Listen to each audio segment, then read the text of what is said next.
Right, good afternoon members and colleagues, and welcome to this meeting of the Northamptonshire Police Fire and Crime Panel.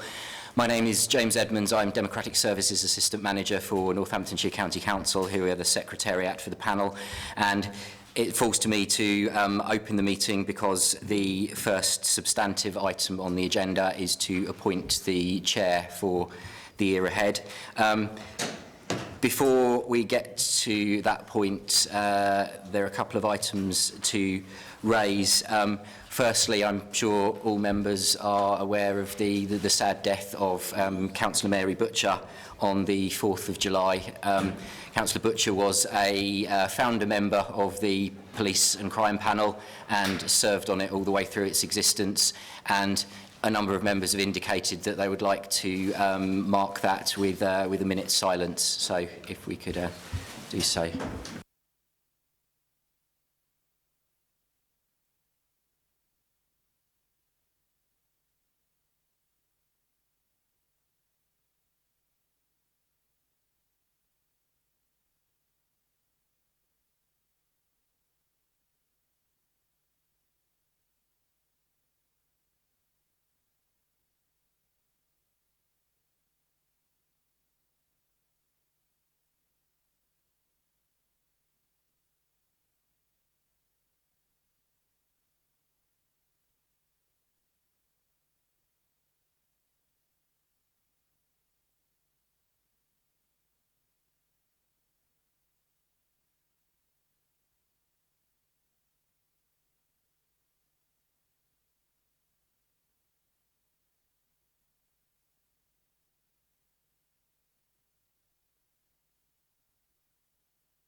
The second point is a point of information.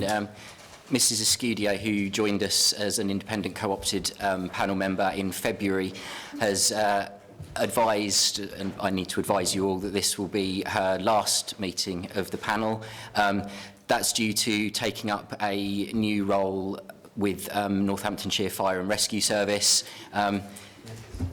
That is in the future, so she's still eligible to sit on the panel for this meeting, but as you would expect, an employee of the Fire and Rescue Authority is specifically excluded from the membership of the relevant police, fire and crime panel.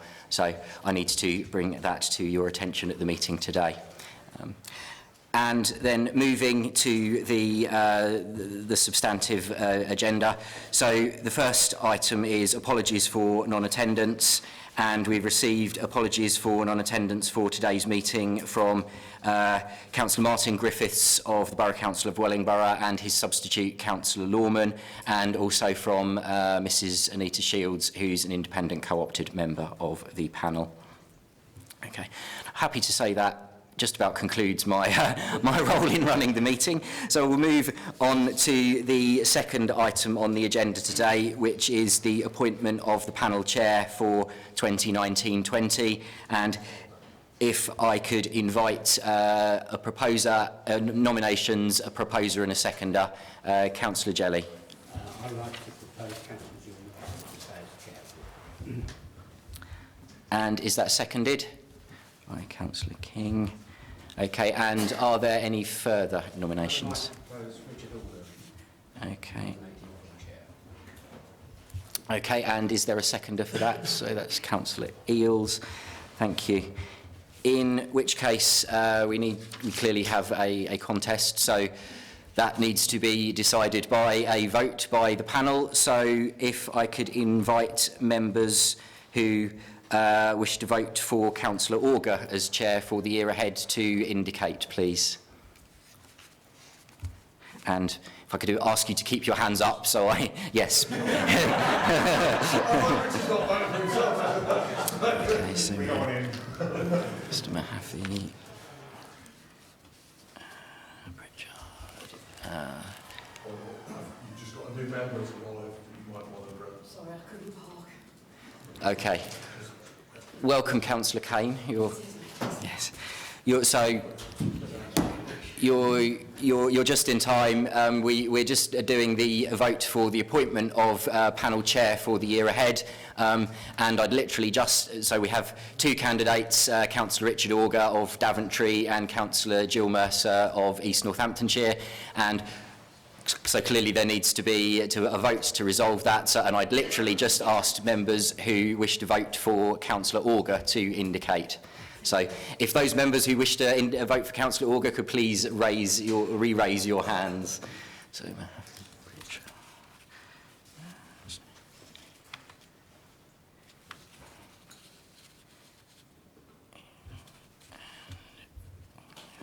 okay, thank you. And if I could ask members who wish to vote for Councillor Mercer to raise. So, okay.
Okay, thank you very much. The next item on the agenda is the appointment of the Deputy Chair for 2019-20. James, do we have any nominations? We have not had any indications in advance, but it's of course entirely appropriate that anyone who wishes to be nominated at the meeting can do. Okay, do I have any nominations then? Okay, Do I nominate Richard Auger as Deputy Chair? okay, do we have a seconder? Okay, Councillor Hills, seconded. Okay. Yeah, I would like to nominate Councillor Andre Gonzalez-Savage. Do I have a seconder? Okay. Anna King. Okay. So we need a vote on that. If there are no other nominations. Can I have a vote for Councillor Auger, please? 2, 3.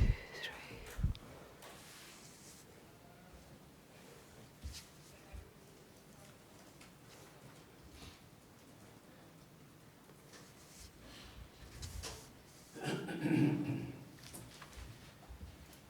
thank you. Okay, I think he's got them. And I can now have a vote for Councillor Gonzalez-Savage. You can vote for yourself.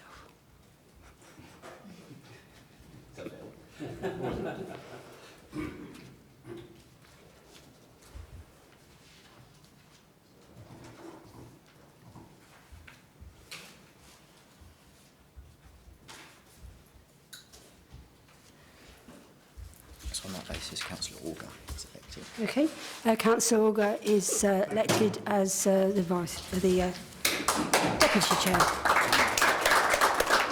Okay. Next item we have is a notification request from members of the public to speak, and I believe we have one member of the public who would like to speak. Do they speak now or in front of the item? No, through you, Chair, they have requested to speak on the Police and Fire and Crime Commissioner's annual report, so that's item 8. Okay, so they will speak in a little while. Okay. Okay. The next item, I'm sure you're aware of the Declaration of Members' Interests, and I'd like to invite you to declare any disclosable pecuniary interest or non-statutory disclosable interest, and as you are aware, on items that are not already listed in your register of interest, council members are subject to the requirements of their own authority's code of conduct, and independent members are subject to the host authority's code of conduct. And members are reminded that if they have a DPI or significant SDI in a matter to be discussed, whether it's registered or not, they must not take part in the debate or vote on that matter and should remove themselves from the room irrespective of whether they are a member of the panel. Are there any declarations of interest? Okay. Anna. Since last meeting, I haven't been for a while, I'm chair of the Community Safety Partnership Board now, so just in case any items that do happen to mention that, it shouldn't make any difference, but can it just be noted for future meetings, please? Okay, thank you very much. Thanks. Okay. The next item is Chair's announcements. I'd like to welcome Councillor Kane as her first member, who is from representing Corby Borough Council, and the council's membership is otherwise unchanged. And as James mentioned at the beginning, I'm very saddened at the death of Mary Butcher, and I've known her for a long while, and she really made a huge contribution to this panel. I'd just like to remind members that this is being webcast live. Members are asked to use their microphones. There's a new national guidance for police and crime panels which was issued last week.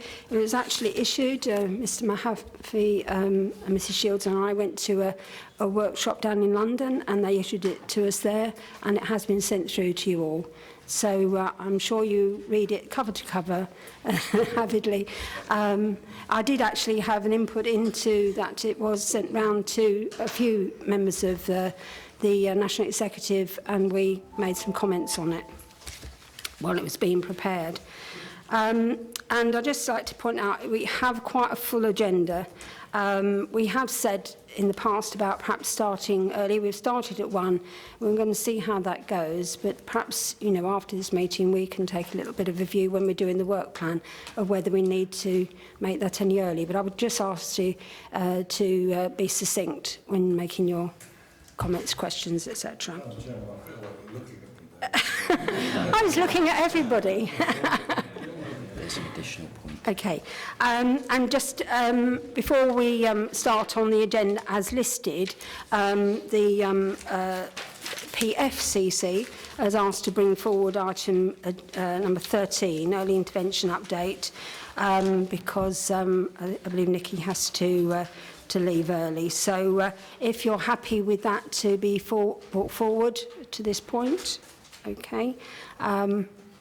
So I believe you're on now. Thank you. Sorry. Beg your pardon, after the minutes, I'm jumping ahead. Okay. Right, so next item is the minutes of the last meeting. Here we are. I'd like to ask, first of all, are there any corrections or inaccuracies that you would like to point out? Any? So I won't go through it page by page, but, you know, if there are any inaccuracies. And then if there are any points that you wish to bring up as a result of those minutes, are there any other outstanding items that you wish to bring up? No? Okay. Is the panel happy to agree? So happy to agree that I sign those minutes. Okay. Okay, thank you very much. Okay, so before we go on to the other items, I'd like to call on Nikki Martzek to tell us about early intervention. think I'm supposed to introduce her. I better had, hadn't I? Madam Chairman, following the last meeting of the Police, Fire and Crime Panel, it was agreed that an update on early intervention be brought to the meeting. Nikki Malzak is our Director of Early Intervention. She's taken a large-scale work programme to work with partners across the county to help children and prevent children and young people from entering the criminal justice system. This work will provide them with support and assistance. They need to realise their potential and also help to avoid life outcomes and reduce the growth in demand on our combined public services. A recent Science Technology Committee report highlighted the correlation between the experience of adversity or trauma in childhood and the prevalence of encountering a range of problems in later life. The committee also referred to the potential for early intervention to improve the outcomes and to save money, with the cost of late outcomes estimated to be at least 16 billion in England and Wales. This is why early intervention is at the heart of my police and crime plan, and Nikki will update you on the work she has delivered on my behalf. Thank you, Nikki. Thank you. I'm just going to give members of the panel who have heard before about what we were planning to do in terms of early intervention, predominantly around three main work streams. One, our ACE support officer team, our investment into additional support for young people with mental health, and the development of a youth service. So I'm just going to give a very brief update on where we are with those. The ACE support team is the most advanced of the three. We now have the full team in place as of this month. So we've got 8 officers in total. 6 have been in place now for 5 to 6 months. So there has been quite a lot of work actually progressing. The team covered the whole county and are aligned to the County Council's early help coordination function. So all of the cases we receive will have been triaged and referred through that process, the same as all of the other cases that come through in terms of a MASH and early help referral process. So we've kept to a single pathway. We're not doing anything different from that.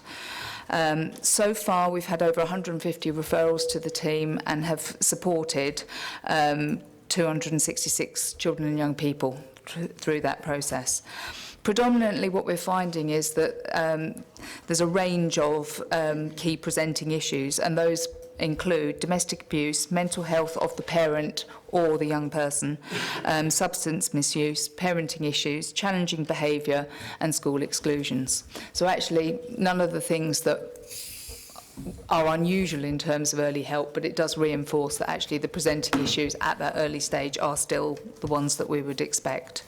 Interestingly, about half of our referrals, even though they come through the council's early help process, were actually originated through police PPN notices, which in terms of some of the wrangling that's perhaps gone on between agencies over a number of months about whether or not the number of referrals is too high or whether they're inappropriate, it's quite interesting that actually from a policing perspective we are actually identifying early need, and through the triage process that's been picked up and we are now able to put support in place for that. So that's actually a real positive.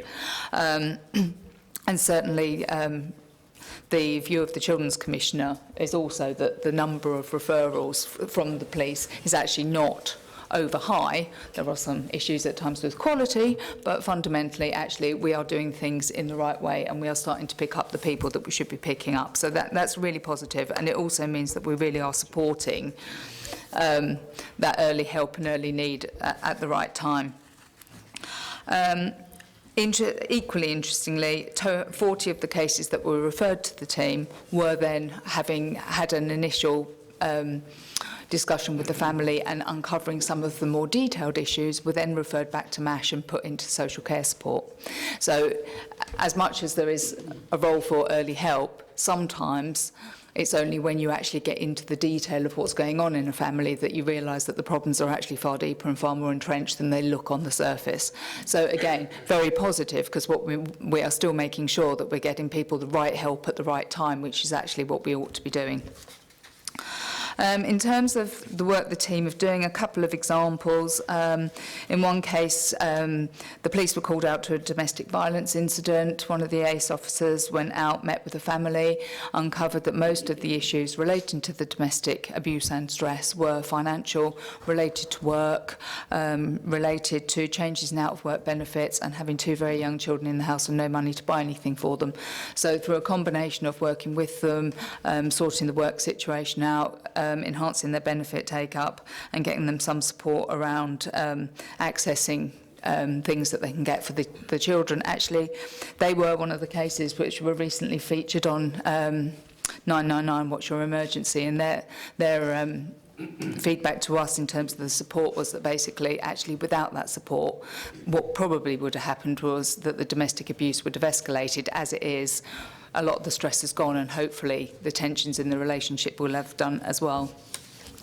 We've also had quite a lot of success, both through our direct work as an ACE team, but also the work that we're supporting with the Police Community Initiative to Reduce Violence team around reducing permanent exclusions. And we've been challenging on a number of occasions both the school's decision to exclude and managed to keep quite a fair number of young people in school through putting additional support around them and their families. But where we've not been able to keep them in school, what we have been able to do is negotiate a much smoother transfer for those young people into alternative provisions. In terms of just some really brief analytics about where we're working, at the moment 27% of cases have been identified in Northampton, 19% in Kettering, but then interestingly 17% in South North Hants compared to only 11% in Corby and 8% in Wellingborough. So I mean that actually starts to raise up some very interesting statistics about actually whether, and there's two issues around this, is it that actually we haven't quite got the referral processes right in some of the areas that we would expect to be holding more cases, or is it actually that the level of need in some of those areas is predominantly higher and therefore not at the right level for our team? But what is showing up through this is that the emerging need in some of the areas of the county that don't normally access services is there, and that actually we're now because we've got a pathway that supports people at a much lower level, we're addressing those issues, whereas they probably haven't ever been eligible for a service before. And then in terms of where our cases are coming from, as I said, 51% from the police, 22% from the safeguarding hub, and 15% direct through schools. So again, a lot of it is predominantly coming from those normal places we'd expect it to, from safeguarding and from the police. The other areas in which we're working in, the investment that's gone into the mental health additional support. NHFT are just concluding their recruitment exercises for the team that will actually support the online helpline. Work is already underway at sorting the website issue and transporting the content that we've borrowed from Liverpool onto a localised version. And then in terms of the youth service, we interviewed last week for a head of the youth service. We have successfully made an appointment. An offer's been made and accepted, subject to references and vetting. So it could take a while, but I'm hoping to pull some strings. I've said it here, so it's on record. We are currently in the process of shortlisting for the other posts in the service, so that's 2 senior youth workers and trainee and qualified youth workers. We've had a really, really good response to those adverts. We've got 23 applications for the 2 senior youth worker posts and well over 20 for the youth workers. The youth support worker, the unqualified ones, actually haven't closed yet. They close on the 18th of July. So for a county that hasn't had any form of statutory youth service for a number of years, we've got an amazing response, and interestingly we've got a lot of people applying who are currently working out of county, so we can pull people back into this county if we've got the right jobs for them. So again, really, really positive, and we're hoping to engage the new youth service manager in the appointments for the remaining posts in the service. So I've spoken to him yesterday. He's given me dates that he can do in August, so we're hoping to get those interviews done by the middle of next month. Thank you. Thank you very much, Nikki. That all sounds really positive, especially having a youth service, and I'm sure that will bear fruit. Has anyone else got any questions? Richard? Yeah, thank you, Chair. This is really encouraging. The genesis of this, I suppose, was in the mid-80s when they looked at the risk factors associated with youth offending and tried to tackle those risk factors at a strategic level. Thereby, the theory is you then divert young people from crime. But this seems to go a little bit further, and it's looking more about also about the well-being of the individual. I think that is a really commendable addition to it. You talked a little bit about schools, but we do know that year 7, that if people have risk factors or elements in their life that put them at risk of offending or becoming a victim, that year 7 seems to be quite a pivotal year in that they either then tip over into offending behaviour and or start become victims of crime. I'm just wondering, is there anything specific that we're looking at that year 7 and possibly that year 6, those coming through? Because it seems to be a very sort of fertile ground for identifying those young people that may be at risk and then obviously starting early with regards to some sort of intervention. In terms of some of the work that we're doing in schools, and particularly lined up with SERV and some of our partners in the county, we do very much target things at year 6 and year 7, because very slightly different message, a little bit softer in year 6 and a little bit more targeted in year 7, but it is recognised that transition age from primary to secondary school is quite critical. I know that traditionally, for example, we would say that a youth service might work for 13 to 19-year-olds. I think we'd want to stretch that down so that if we're talking about young people who are particularly at risk of exclusion in year 7, we'd be looking to put some support in around them at that early stage, because actually if you can hold them in mainstream education at that point, you are far more likely to have a positive outcome. Supplementary on that. Yes, I've tried to mouth it, I've tried to be discreet. I obviously wasn't. Apologies. Just a comment. The exclusion is a really important area. There are only 2 occasions, I think, in life where we're compelled to be somewhere. One of them is school, the other is prison. So it is an opportunity. I'm not saying that schools are prisons. I don't even know why. I don't even know where that came from. But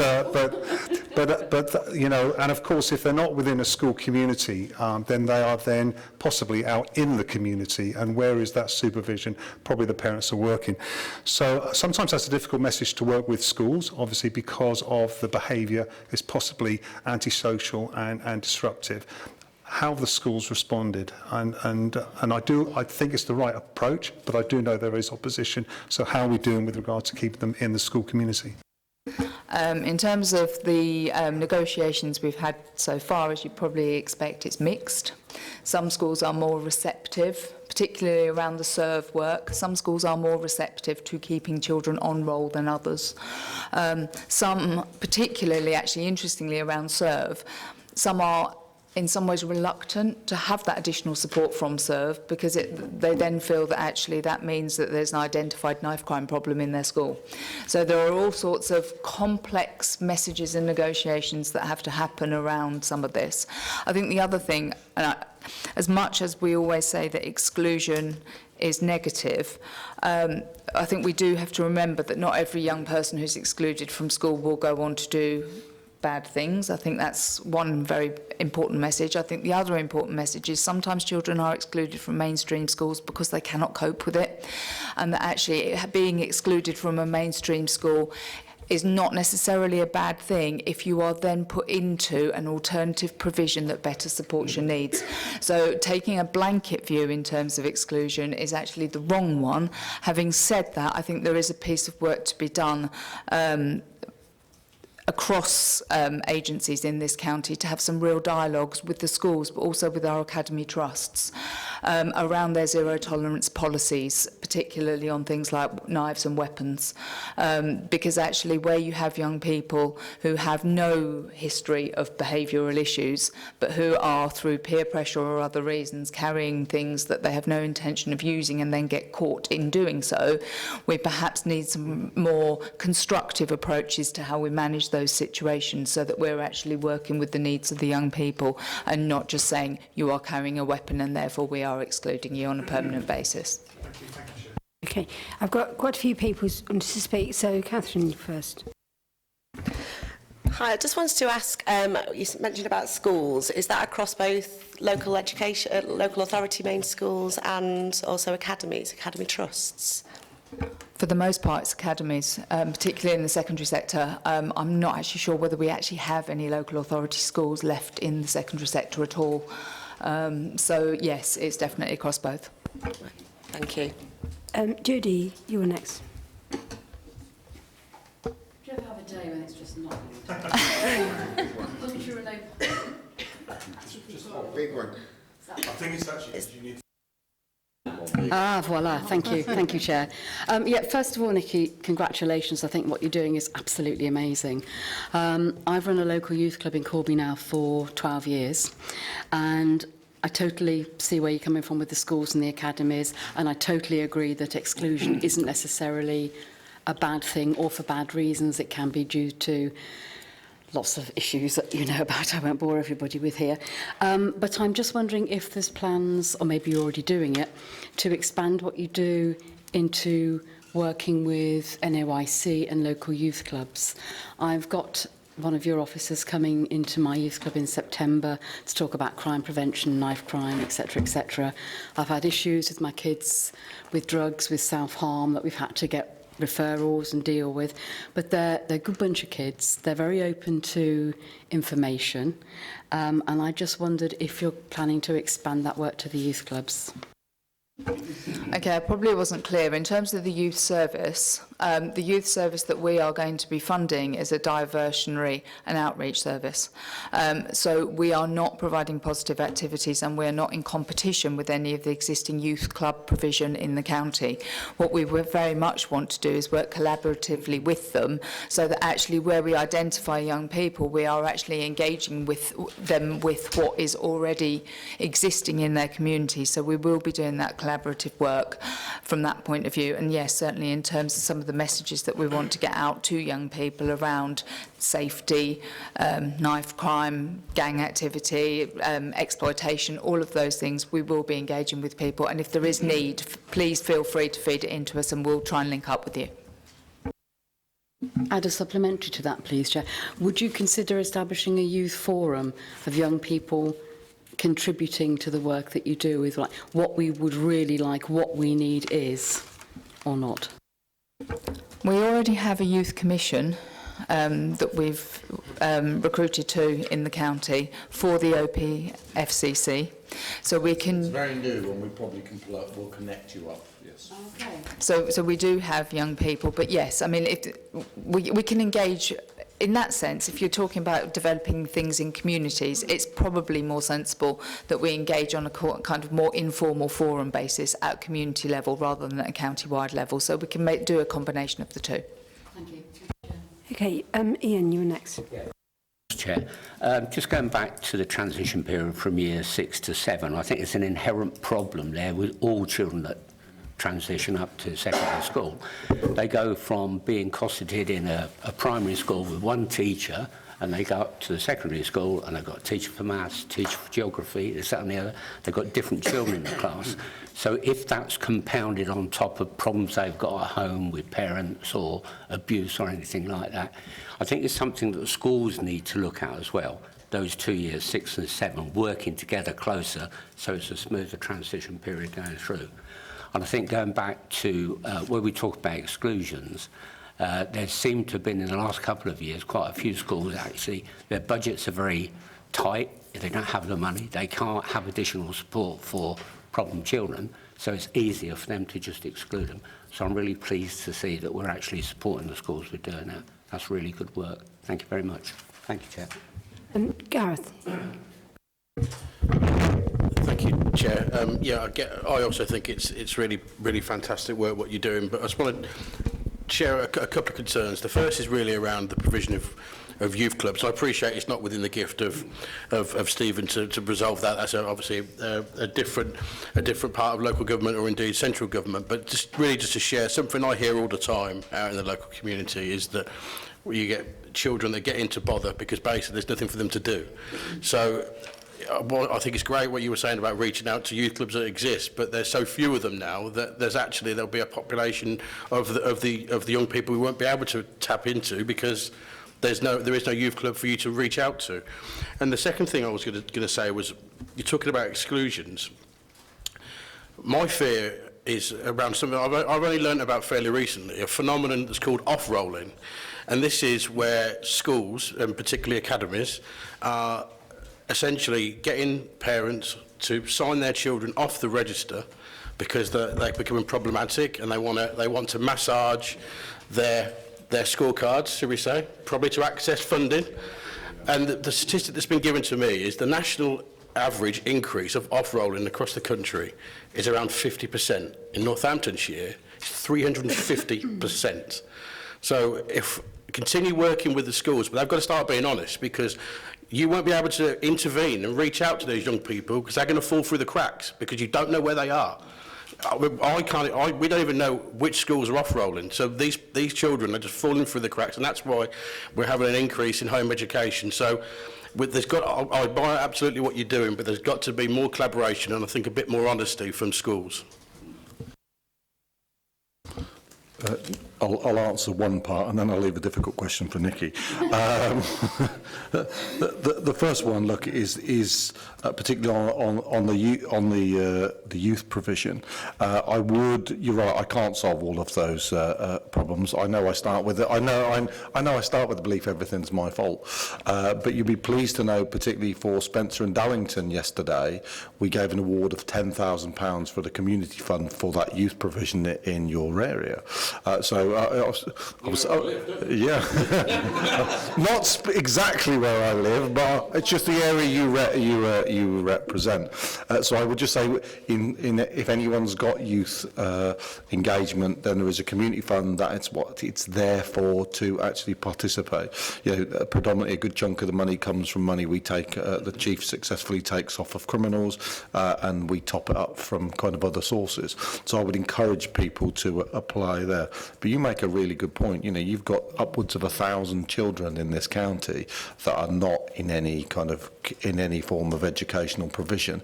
Doesn't sound like a lot when you consider there's 162,000 children and young people in the county, but it's a very kind of worrying.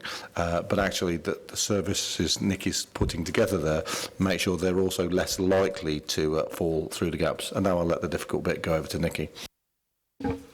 Yeah, I think we all know locally and nationally that off-rolling is an issue. Hopefully, the proposed changes in legislation that are currently around to ensure that schools will continue to be responsible for the GCSE results of those that they off-roll will assist with that to some degree, because essentially, that is part of the fundamental problem.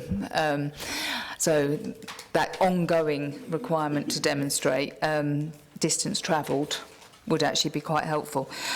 We have picked up some cases of children who have whose parents have been encouraged to electively home educate. So we know it happens. We've seen some of the letters that get signed. We've also had a couple of successes of suggesting and working with those parents to then reapply to the local authority to have their children taken back into mainstream schooling.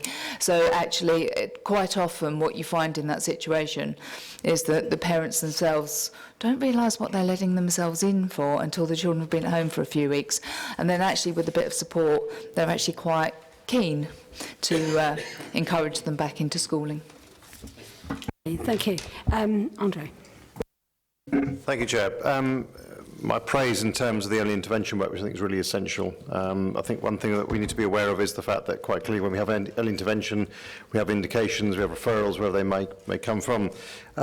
What are we doing in terms of keeping our sort of eyes and ears open in terms of those interventions and making sure they are really interventions that go for long term into those family units, so that we don't have another spiralling crisis that perhaps crops up in 6 months later or a year later? Is there some tab that we keep on that, or some encouragement on a long-term basis?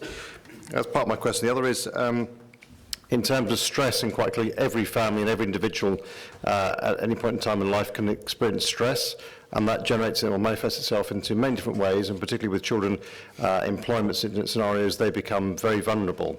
I know that St Andrews has recently advertised on a regular basis stress management courses. I think that's a really good partnership to form with institutions of that type.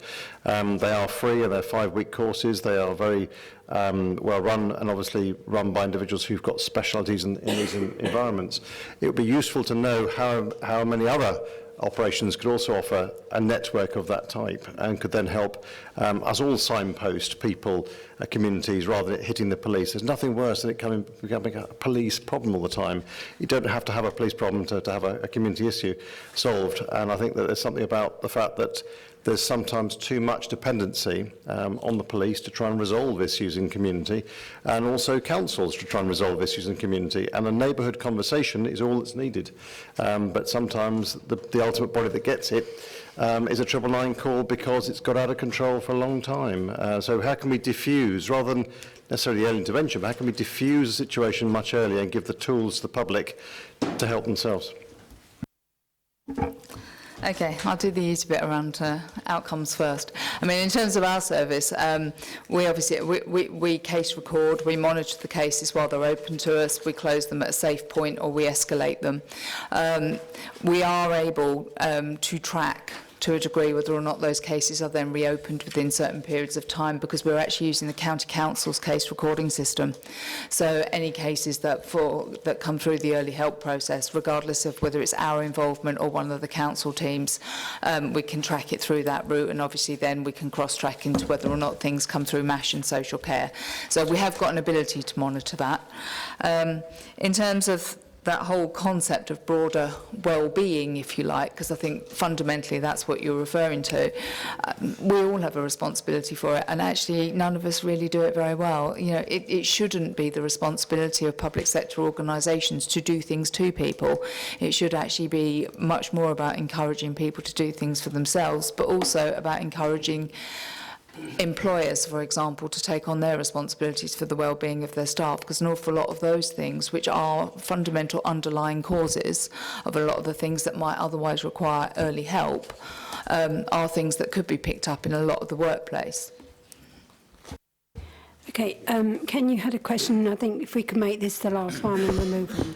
It's a very, very quick question, and unfortunately it's very local. When you actually mentioned with regards to some of the percentages of using your services, you know, I was very surprised to see that 17% came from South Northants. One of the things that we're actually doing, we're actually have produced a draft plan with regards to how we actually in the future we provide sport and leisure services, particularly with regards to young people and clubs and so on and so forth. If you could actually provide to me some of how you actually reach those statistics, it would be very helpful for us to actually, should we say, focus in on some of the areas that where we actually could provide some of these sort of services. Happy to work with you in terms of statistics. I think we need to be clear that 17% is the work that the ACE team are doing. So it's actually children and families work that they're doing rather than youth provision. So from that point of view, it's not necessarily likely to inform where you might want to put community provisions for sport and young people. It's more around actually people who've just got problems in their family, household or with schools. Sorry, I'd missed Anna, sorry. Thank you, Chair. It's all right. I did put my hand up after Andre, but so you like looking at Andre more than me. I just wanted to thank Stephen's office and Nikki for all the hard work. I, on the ground, get to work with them a lot and spend lots of time with emails, go backwards and forwards for information for the Borough Council. So I know firsthand the great work that's been going on. This academic year so far, we've also delivered in partnership 3 primary school conferences that have taken place at the Deco, which has reached 15 primary school. That is all Year 6 children, so it's very important to get them before the transition period to secondary school, and that's particularly why we aimed it at Year 6. The feedback's been really successful from it, so we're going to continue that for the ongoing years, as far as we know, with unitary. To continue that, and we're also looking at a programme to take as partnership into secondary schools as well. This morning we've been working on an application that we're putting in as a joint again to work with, this is Northampton based only I'm afraid, to work with the secondary schools here. So we've already got the Academy on board, Western Favour, NIA, Malcolm Arnold and Progress Schools, and that's the partnership between Youth Offending Service, MPH, Free to Talk, which is our youth provider at the moment, and yeah, thank you for your help and everything that's going on. Because other people probably aren't quite so at the front of seeing it, maybe it's not always known the great work that's being achieved, so thank you very much. Thank you. Okay, on that note, if we can move on to... Stephen wanted to come back. I just really wanted to reiterate this point. A lot of times, you know, everyone seems to want to kind of kick Northamptonshire, don't we, for some of the challenges we've had. There's some really good joined-up working that we're finally starting to put together. We've still got lots more to do, but it's actually only by working together are we really kind of going to make that difference.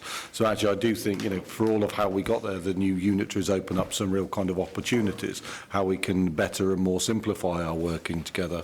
But actually, this is a joining up and making sure that we genuinely create a kind of a bright future for our children and young people. So, you know, thank you, back at you if you like, and thank you for everyone else that they all do, because it is only through partnership are we going to make that difference.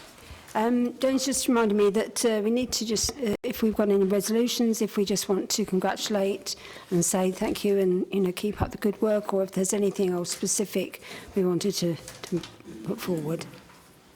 Madam Chairman, in terms of the collective of self-help resources available, I think it'd be really useful to try and find a way that we could perhaps publicise those or link them together for the best of the community.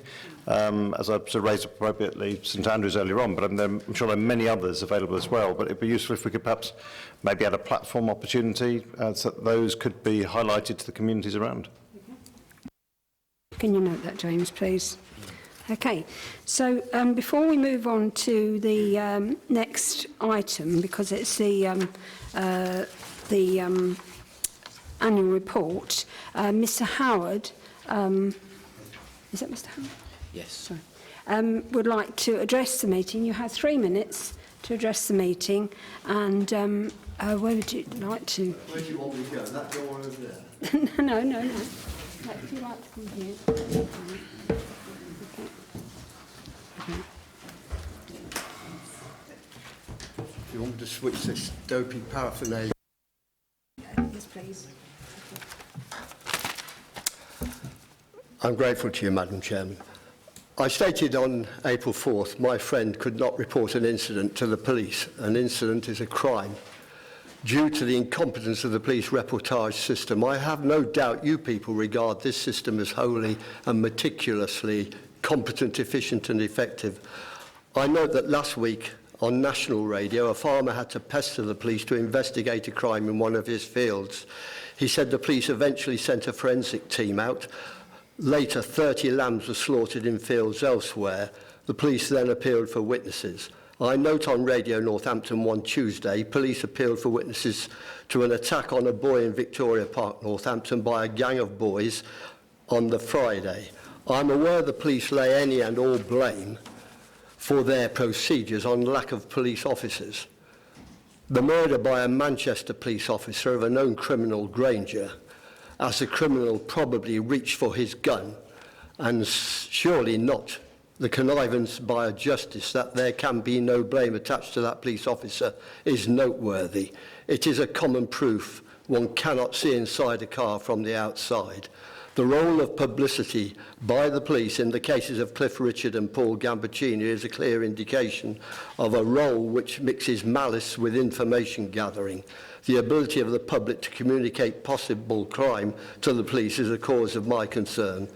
The ability of a communication system is worthy of analyses, e.g. the attacks by a cab driver on many women by use of sedatives. As an example, I cite my experience of seeing two Herberts behaving suspiciously on Weedon Road near Halfords. A police van, 3 officers appeared. I went to one, the first wrongly went into Halfords. I asked the second officer, are you looking for 2 Herberts? The response was, we could be. I brushed aside this ship-brained barrier garbage and informed both officers the route taken by the Herberts. They, for their reasons, were not inclined to continue pursuit. I have stated the facility by which one obtains drugs of all classes in St James. I cited this in April 4th, and all the police forces in the country are incapable of dealing with the suppliers of these chemicals. Did not the police do well in their interrogation of Alan Turing when he, being an honourable man, told them the truth, and so they could set him on the course to murder him? He demonstrated you must never tell the truth to the police. It is an imperative one must fight fire with fire and thus lie to the police. I close by saying I am sure the police are honourable men. They will never indulge in criminal action to further their actions. Life is a war zone for today's children. And if you would indulge me, I noted this day for the first time the Commissioner has got a Director for Early Intervention. In jest, surely. Thank you. Thank you, Madam. Sorry, now can I now call on the PFCC to present his annual report? Thank you, Madam Chairman. Madam Chairman, I'm proud to present the 3rd annual report to you today. It seems such a short time ago since I first sat here. This report sets out the work we've undertaken over the last year, underlines the wide range of responsibilities and also the police, fire and as Police and Fire and Crime Commissioner. As members will be aware, over the last 12 months, has seen us take on the responsibility of the Governance County Fire and Rescue Service. We are now joined by the Chief Forest Officer, Mr Darren Davey. He beautifully slept in there. In addition to this, a great deal of work has been undertaken to tackle rural crime, model slavery and road safety. We, as Nikki mentioned, we have established an early intervention team to work with our partners to reduce potential harm to children and reduce the risk they will become involved in crime. Funding remains a concern. That's something I will talk about when we get into performance later, and I'm hopeful that the lobbying we've undertaken with central government will have a positive impact, but more of that later. Madam Chairman, today's report sets out the detailed work we've undertaken. All of this work could not have been achieved without my team, and I'd like to publicly thank them for delivering so much on behalf of both myself and the people of Northamptonshire. I'd also like to take the opportunity to praise the hard work and dedication of our police officers and staff who deal with difficult and challenging situations on our behalf and often put themselves in the face of danger to protect us. I'm happy to take any questions from the panel around the report. Thank you. Thank you very much, Richard.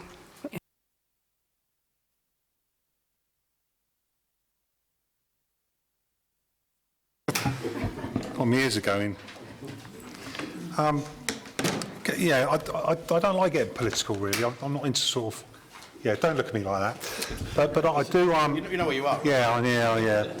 And I do feel sometimes that, you know, some of the policies of central government have impacted and will continue to impact on keeping our communities safe. You know, and I want the Commissioner to know that, you know, you know, if we need to do a lobbying job to get you the assets you need for your Chief Constable to keep this place safe, then please use us, and we want to be doing something. I remember that question I asked ages ago about how many cops are you actually short of, how many cops do you need, how many PCSOs, how many staff you need.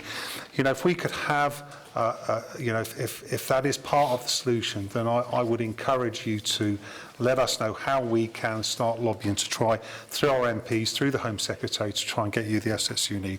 I just want to cover just... Shall I just answer that? Yeah, please, thank you. Particularly say thank you, and do hold that thought for a little later in my thing, because I'm actually formally going to ask the panel for its help on that kind of lobbying endeavour, but I wish to put it into context. So I won't answer it now, but please hold that thought, and I really appreciate it. I don't know whether that's great minds think alike or fools seldom different, but we'll brush over that one. You won't be surprised that I come straight to the effectiveness of the police force, and you know, I'm not going to rehearse the comments I've made when Peel came out and looked at some of the performance of the force. A lot of it was, you know, what Max Callis said about the county council doing the boring well, you know, supervision, nicking villains, you know, people that are wanted actually going through the list and getting those people into custody that need to. A lot of it was just basic policing. I read with encouragement the narrative here, but you make 2 points, and I wonder whether you can just give us a little bit of reassurance so that we can then give the public some reassurance. You say in your summarising of findings at the 2 bullet points on page 29 of your report, you say the force has made considerable efforts to respond, and then the next line you say, now that the building blocks for more effective policing be put in place. Now, part of our job is to critique you and support you. I've heard a lot about considerable efforts and building blocks being in place. Are these new building blocks? Is this a new considerable effort? And can you give us a narrative on what does that look like? What is it that we need to do, that we need to support you and you need to support the cops to do to get us to good? And I wonder whether you could just expand on those 2, which I think are quite vague statements, Commissioner. Thank you. I know I'm not American, but I'm going to take the Fifth Amendment on this one. What I would say is, if you could hold, if I can hold that report, because actually we're going to give you a detailed update on performance in item 10, I think it is, or 9 it might be, which actually I can give you more context. The Chief's going to also present some of his findings since coming and some of the things that both are in place and on the way. I will reiterate my point. Northamptonshire Police is still not where you would want, the Chief would want it, or the public would want it. But it is a better place than it's ever been in any of the time I've been here, but that still is not where it should be. But I'll provide you with more context in detail on that question later, if that makes sense. And just one final supplementary question or observation. I saw last week how quickly the Northamptonshire Police, with its partner agencies, can gather assets to do what is a sensitive raid, all right, professionally and proportionately, with outstanding outcomes. And to actually go there and see the officers and the other agencies working together, you know, the real buzz that was there. You know, there are some coppers, PCSOs, police staff, they're all passionate about what they do. You know, there are the building blocks. So I want to thank the force for what you are doing, and I want us to do as much as we can to support that endeavour. But congratulations, certainly on last week, what I saw was absolutely outstanding. I think I seem to be jammed tomorrow on everything in a minute, don't I? And thank you for that point, because I think one of the key conversations myself and the Chief had on this kind of appointment, I firmly believe Northamptonshire has a lot of very talented individuals, but the Chief uses the term kind of lawfully audacious, and actually it's unfettering, if I might, the talent that we've got and letting them go back and do their job. And that's really just a good example of actually letting them, because in the end, I think the message I get from the public, if you like, is they really want to make sure the things that really matter to them, they see policing care about. And that, quite frankly, is locking up bad people and taking them off the streets. You know, they want you know, if you like, I joke that, you know, they want Batman, perhaps not quite that extreme, but or Batwoman. I just don't get myself into trouble here, to actually make sure that they take bad people off the streets. And the Chief, as we'll talk about in a little while, is unlocking that potential. But we have some way to go on that yet. Thank you. I'll just remind everyone that thank you very much the two chiefs for attending today. But we have to sort of focus our attention on holding the chief constable, the PCC to account, or holding the chief constable to account. So we have to try not to get into operational. I'm just sharing the love today, that they can feel the pain that you inflict on me, and that I can just share so that they understand that I shouldn't need to go through this pain going forward. Do we have any other? Yes, Mr.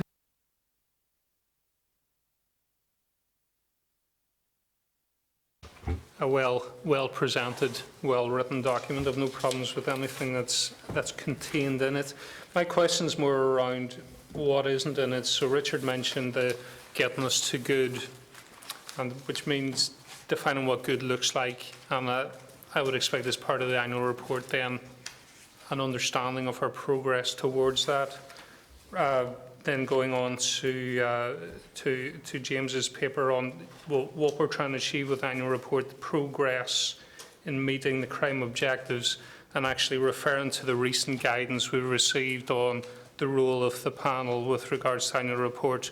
So the report should be focused on outcomes and performance and outcomes against priorities and budgets. That for me is still quite a gap insofar as being clear on what the outcomes are and the progress we're making towards them. Not that there isn't good activity which should be driving improvement, but unless we're clear where we're trying to go, it's very difficult to monitor whether we're successfully getting there. It's a point well taken, which is part of the reason that for this year, and we brought to the last panel, the greater clarity in the new police and crime plan, which does focus more on clarity on those outcomes, and quite frankly takes some of the learnings. It also takes some of the better alignment, if you like, between myself and the new Chief Constable. But I think some of what you're looking for, maybe not all, you'll get as part of the performance update at item 10, I think it is. At the workshop that we attended last week, the Home Office gave us an update of some of the initiatives that they have brought in. And one of those that they had given funding to 18 areas on early intervention. I'm not sure if that's one that we've tapped into, and also set up violence reduction units. Are they some of the initiatives that we party to those, or are they elsewhere? If I go to page 7, the funding for the gang-related violence, we were successful in getting our hands, and you know it's not easy getting money out of central government, £627,000, thank you to Nikki, her team and colleagues in terms of acquiring that money. But that was actually one of the first violence reduction units in the country. Certainly was in England, I think, actually, is the actual bit, because obviously they took the learnings from Boston and Glasgow. In other cases, we have challenges in, you look at the additional money that the 18 that you refer to, we were deemed not to have as serious an issue as some others, and as a consequence, the money tended to go to major urban areas. I have said directly to the Home Office and got my words in front of the Home Secretary. I genuinely believe that's a mistake, because as when the Chief will talk about it, some of the challenges that we're facing hearing in Northamptonshire are directly a result as failings in some of those urban areas and their proximity here. It would talk about Up Serpent and the 19 people that were kind of arrested on raids here. They're directly as a consequence of criminals coming out of London and our major road networks. So it's no longer as simple as a population-based, or actually, you know, we're a rural force. I'm afraid drugs goes on in our county in a serious way, and one of our great strengths is our road and train networks, but also it's a major disadvantage in that particular case, because you add to that, you've got some if if I might say, some individuals that come out of some of these major urban areas which are really desensitised to violence, and when they come up into kind of urban areas, there's no good gangs, but our kind of, if I might call them, more tame, and actually they're very robust tactics that they kind of bring to account. But also, I would take on page 7, as I've got it there, is details of the kind of the Youth Commission.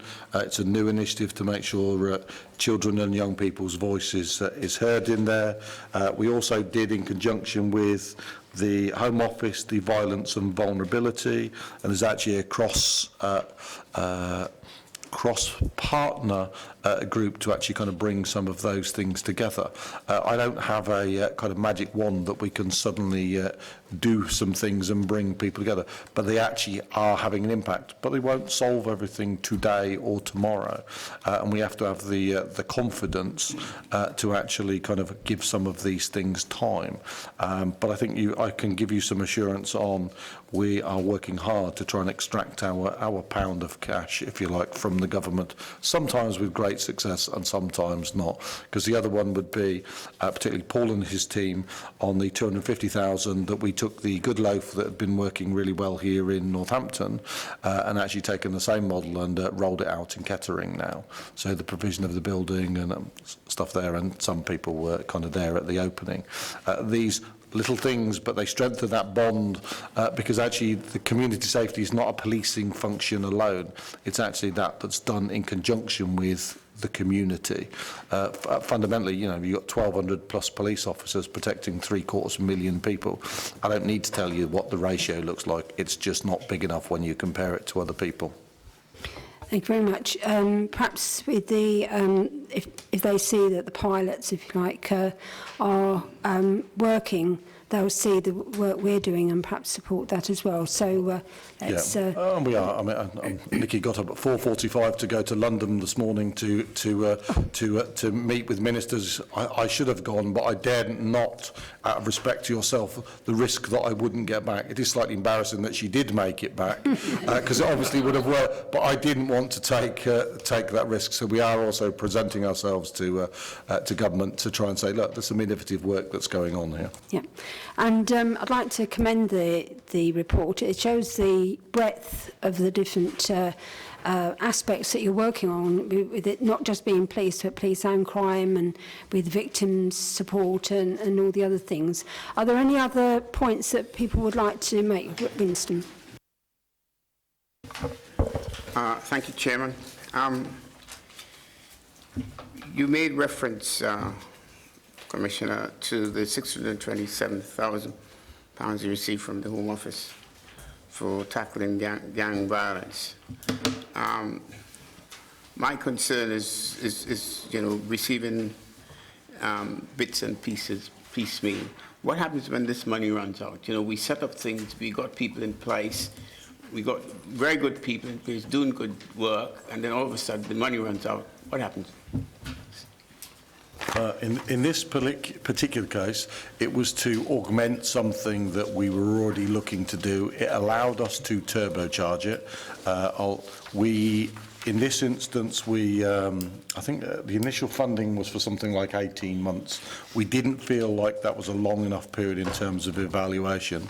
So at the outset, we already put another 12 months worth of money behind it to make sure that we'd actually genuinely got 2.5 years, because I was very concerned that we'd recruit to it. By the time it kind of gets going, the tap kind of gets turned off. So at the outset, we made sure that there was sufficient funding so that the evaluation, because what I want to be assured is before we put more money in again, that it's actually working. So I want to assure you, first of all, that we have extended it already. We did that at the outset to make sure we are.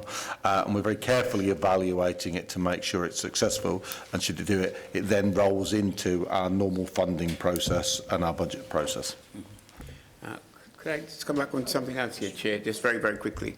On page 14, you made reference to dedicated PCSOs. Yes. We are not seeing, you know, PCSOs on the beat in Semilon, Castle, and that sort of area. You know, they don't seem to be anywhere. So could you help us, please? When are we going to see some on the beat, please? There's two parts to that. One, I would say the dedicated ones that you kind of refer to there, we through local parish councils, and they tended to be rural areas that haven't seen them. It's seen the additional 9 that took us to just over 990. It is worth then, if I rewind, that means that if we hadn't got those, we'd have 81. In 2010, we had 160. Now, some of that was not police funding. A large proportion of that was from the county, district, bounce, borough, and basically local government that kind of put that money in. We don't have that to suddenly put back in. As you know, we're recruiting 200 extra police officers right now, and good progress is being made on that. If we get some additional money, we would look to bolster our PCSOs. I'm not saying how many, but actually that would be part of one of the case, because actually Chief and I have discussed it at length. We understand the importance of that bond with communities, and PCSOs very much are at the forefront of that. Happy to discuss with Chief about why they're not being seen in specific areas, because actually I know, particularly in the area that you mentioned, that is an area of focus. It is also a bit of a challenge at times, because we've done some bits about people aren't seeing them. Like, they should be embedded as part of that community, so we need to kind of understand why. But sometimes, I often think they ought to have, and I jest here as I say it, flashing blue lights on their hats, so as they go down streets, people actually notice them, they're there, because we've done bits to think. I'm not saying that, Winston, with your community knowledge, I'm not trying to cheapen it. I'm happy to meet with you and we can have a look at that one. Thank you. Richard, you want? Thank you, Chair. Just one presentational point. The community and the residents understand what neighbourhood policing is, and it's just a miss that we haven't got a paragraph entirely. You've got dedicated PCSOs, because we know that neighbourhood policing, amongst working with all our statutory and voluntary partners, is really that foundation block that helps keep our community safe. And I was just wondering whether it would be nice to have a sort of a paragraph with that, and then a narrative on how we're achieving that, because that is, essence what we want is the safer communities. And a more substantive point is that, we are still, I think in the UK, we have 2 murders a week, females murdered a week through domestic violence. And I know Mary isn't here, and she probably would have brought this up, and I think on her behalf I will bring it up, because she was passionate about it. We've talked, we've debated and about domestic violence and why it isn't, this has been an intractable problem over decades, and why we don't have a big area on this. I'm not saying we have 2 murders a week in Northamptonshire, but it's still a high homicide rate on a clearly identifiable problem. And I'm just wondering where that sort of, again, the joined up strategy, like we're doing with the prevention stuff, which is excellent, where is that, and do you think that's coming down the track somewhere? The reason Nikki got up early this morning was to go and discuss domestic violence kind of with the government. And actually, I do hope whichever Prime Minister gets in there, we're doing all we can to make sure that the Act that's currently before Parliament kind of gets put together. We have talked at kind of a length about what we're doing around domestic violence, and through kind of Nikki and Paul's team, work's being done to make sure, as a major focus for the community safety partnership, that we have put an extra resource in that we're funding in totality to focus exactly on this particular point. I don't know if either one of you want to comment or pass more detail. They're all going to look at each other and go no right now, but I'm hoping one of them's going to back me up. The event I went to this morning, an awful lot of those points were raised, and the key messages that people were trying to get across were the importance of early intervention, the importance of, and recognising we have things like conditional caution schemes already in place in the county, and we're picking up through the ACE team issues around that. Actually, it is a more fundamental issue, because what we're talking about is intergenerational unhealthy relationships, and a lot of those points were made this morning about how do we intervene more holistically to actually build more effective family units to prevent domestic violence in the first place. And then, assuming that in some cases that may not be the case, how we have a range of pathways in place that actually don't necessarily require it to get to the point of a prosecution before we put some support in place. So I think people are live to that point.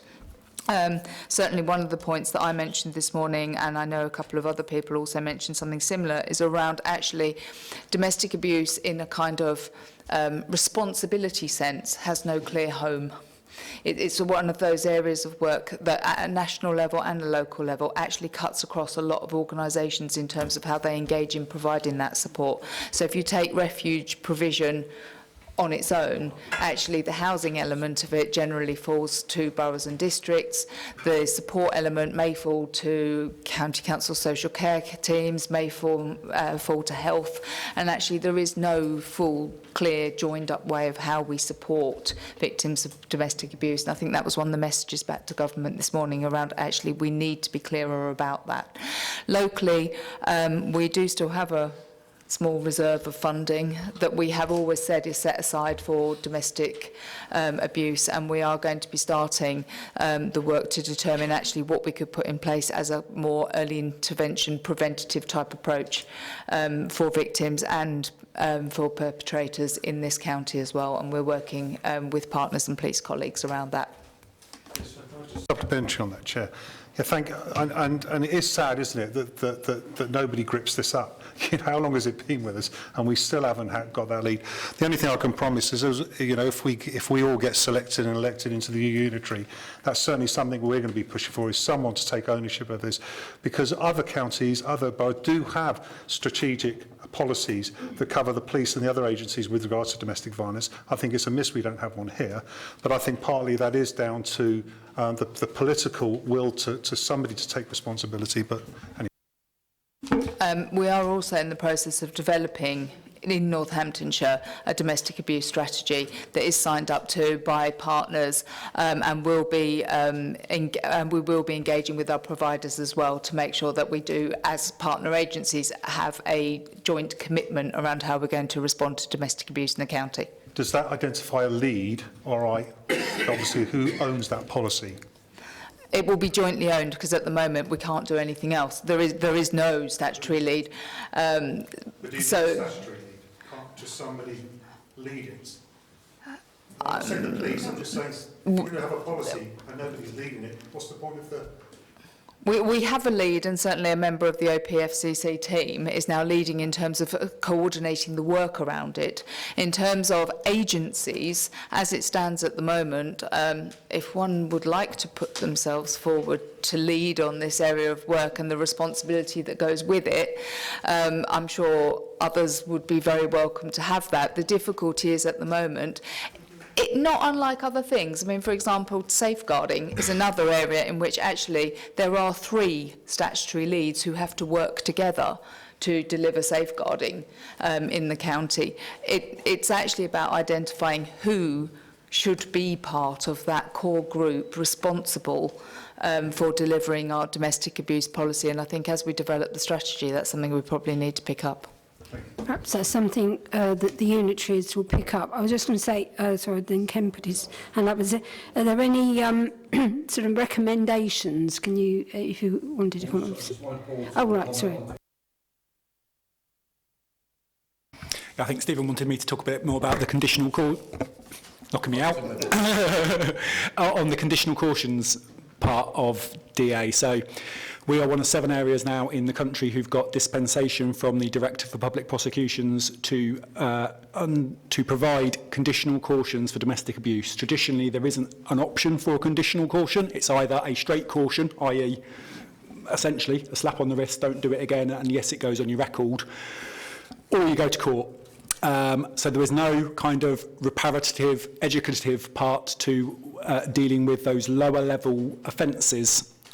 What we've now got in the county, and indeed the first course took place last weekend, is a educative and kind of behaviour changing type course that is up and running. It is being used now, so when police officers go to a domestic abuse crime and it is at sufficiently low level to mean that it would qualify for a caution, they can attach as a condition that has to be complied with that they have to go on this 2-day course that is being provided by RISE CIC, who have done all kinds of work with a number of probation services around the country and have a good track record in helping to reduce domestic abuse within the offenders they work with. So this is working directly with the perpetrators to say, before it escalates to that point of real serious needing to go to court and ultimately homicide. First course last weekend, they come back next weekend to finish their 2-day course.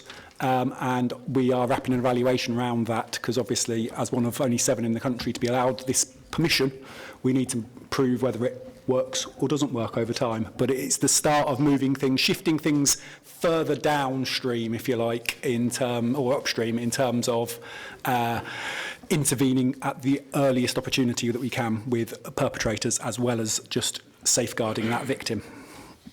Just to augment that, a senior member of our team has been appointed to be the coordinator, and their number one thing is, we can't own it, but we are providing leadership in domestic violence. But actually, and that's about making sure that everyone else also takes their responsibility in it. And actually, there is a commitment at a county-wide level from the chief execs of all of the different councils that they're supporting it. And we're putting, like I say, a full-time senior person in it to make sure we push it forward. And don't underestimate how challenging it was to get that from the Crown Prosecution Service. I saw the Director of Public Prosecutions earlier on in this week, and as he reminded me, their title is the Director of Public Prosecutions. So actually, he wasn't, I won't say he wasn't interested, but he was very firm in they're there to prosecute, not to slap on the wrist and stuff like that. But we genuinely believe there are better outcomes. Part of the reason we've got that, for all of we're talking about some of the negative elements, not considered in isolation, but the reoffending rate in this county, we are, of the 43 forces, there is only Essex and Surrey that are any better. And you can contrast that with someone like Cleveland that has a 35% reoffending rate. We have a 25% reoffending rate. We're not happy that it's at 25% because it can come down. What is actually quite interesting is when I look at against my broader role of police and crime commissioner, is the average number of reoffences of offenders where, if you like, we're right there up at the top, but we're actually in the bottom third of the worst of the number of offences. So actually, what does that mean? It means that we've got a good track record on reoffending, but we've a small cohort that are reoffending a lot. So, you know, the lowest average of something like Leicestershire was about 2.8, and we're at 4.2, and Cleveland, they're bad on everything, it looks like, are up there at 5. So I want to assure you, domestic violence is one of those very important things, and actually by connecting our race workers, our coordination, that's good. We're bringing a holistic approach to it. Is it perfect yet? No, because actually the landscape that we're dealing in with kind of local government and funding is kind of quite challenging. But what we can put in, we're also putting in place. And I just want to also kind of talk about the format of the plan.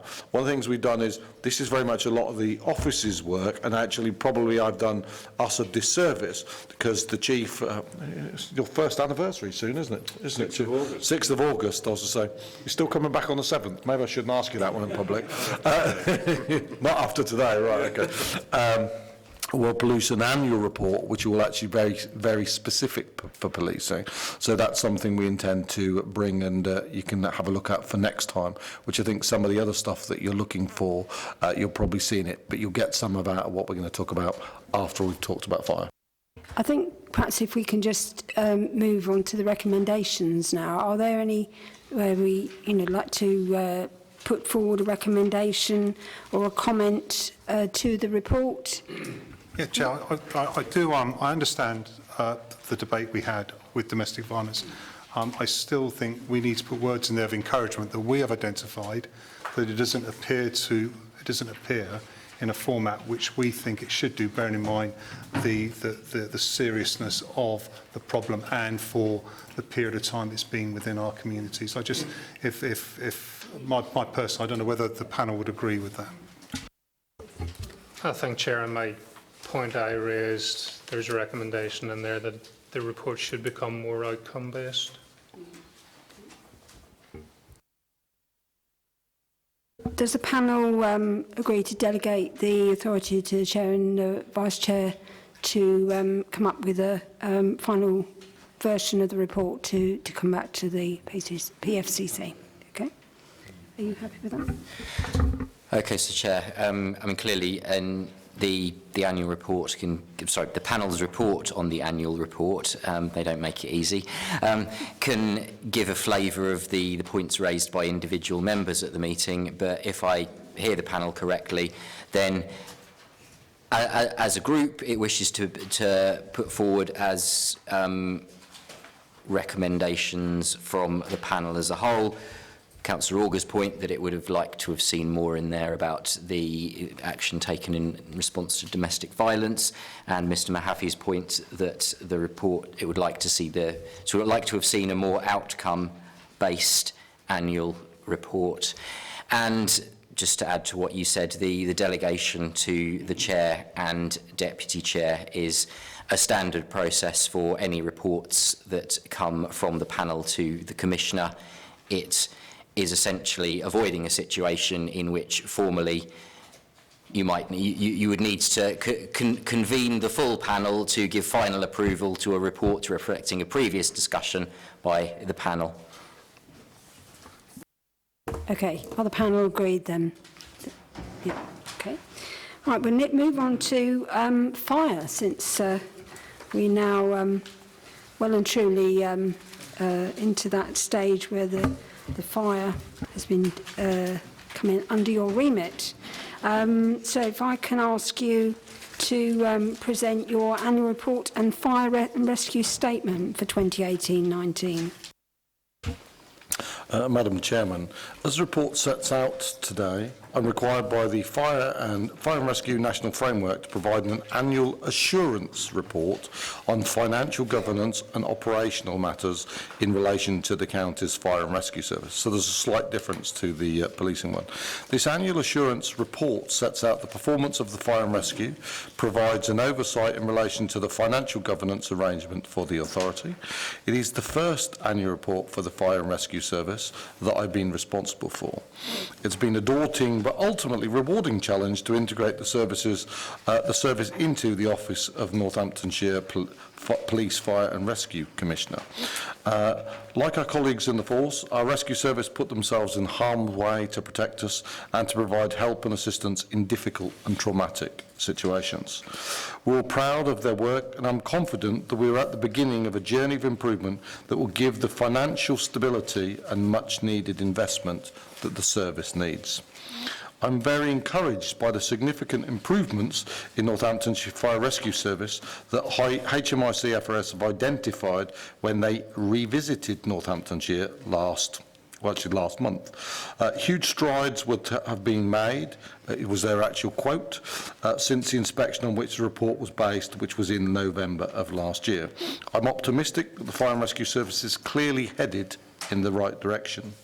The initial inspection, which found several areas of improvement, took place when the Fire and Rescue Service was under the control of the County Council. The issues identified were no surprise. The Fire and Rescue Service were clearly challenged as they found themselves in a difficult position faced by NCC, which is why moving it under my governance has given it the stability alongside the police was the right thing to do. I also believe that the highly organised and effective response that the Fire and Rescue mounted to the recent fires in Sidewell and Kettering showed their effectiveness and should reassure the public in the service's ability to respond and keep them safe. But I'm certainly not complacent about how much work still has to be done. However, significant improvements have been made very quickly. This is because of the new stability given to the Chief Fire Officer and the ability to control his own resources, strengthening his top team, using technology and data to better understand the demand and risk, and so begin to make the improvements that local people want to see. These are some of the same issues the Chief Constable is tackling, and this shows the benefit of both organisations working closely together to share learnings and positive change. We're joined by Darren today, and we're happy to take any questions you may have. Richard. Yeah, thank you, Chair. Right, this is not my area of business, but I absolutely admire what the fire service do and the times that I had opportunity to work closely with them, how professional your organisation is. But I do want some context here. Now, I noticed at 6.6, the brief headlines on the HMIC FRS, they've got to find an easier way of saying that eventually, with nice official inspection. Requires improvement. I can understand that, but when you go to 6.8, it says responding to fires and other emergencies and getting the right people with the right skills graded as inadequate. It does give a counter to that encouraging signs of progress, but what does that mean for the public? What does that mean when we have inadequate responses to fire and emergency service, and does the encouraging signs means it's no longer inadequate? Can you give us some context as to operationally, in other words, are we in danger? I suppose that's what the public would say, and then you can give us some context as to what that means. Yeah. Thanks for that. Good afternoon. Yeah, so just to give context on those two areas then. So there was 3 pillars, as you know, so requires improvement across the 3 pillars, and there was 11 sort of sub-areas that were then inspected, 2 were rated as good, 2 as inadequate, and 7 as requires improvement. So the 2 that were inadequate were around response and then around training. So just to add the context into that, what they weren't saying is that we inadequately respond to incidents effectively. What they were talking about is there was 2 things. One, they were concerned about the infrastructure. So how many appliances can we get available during the daytime? And it was very much focused on the daytime, not at night time. And that's largely due to the issue with regard to crewing retained appliances, normally in rural parts of the county. That's a national issue, not just an issue in Northamptonshire. I think, however, the issue has been previously with the inconsistency and not knowing what the budget's going to be from almost 1 week to the next, you don't have the ability to mitigate against some of those sorts of issues.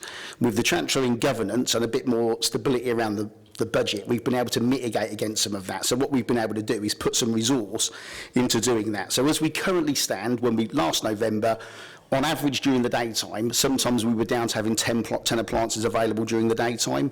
We set a minimum number of appliances in the RMP of 14, because all of the work that we've done, looking at 8 years worth of data, will tell us that 14 is enough to cover our normal demand.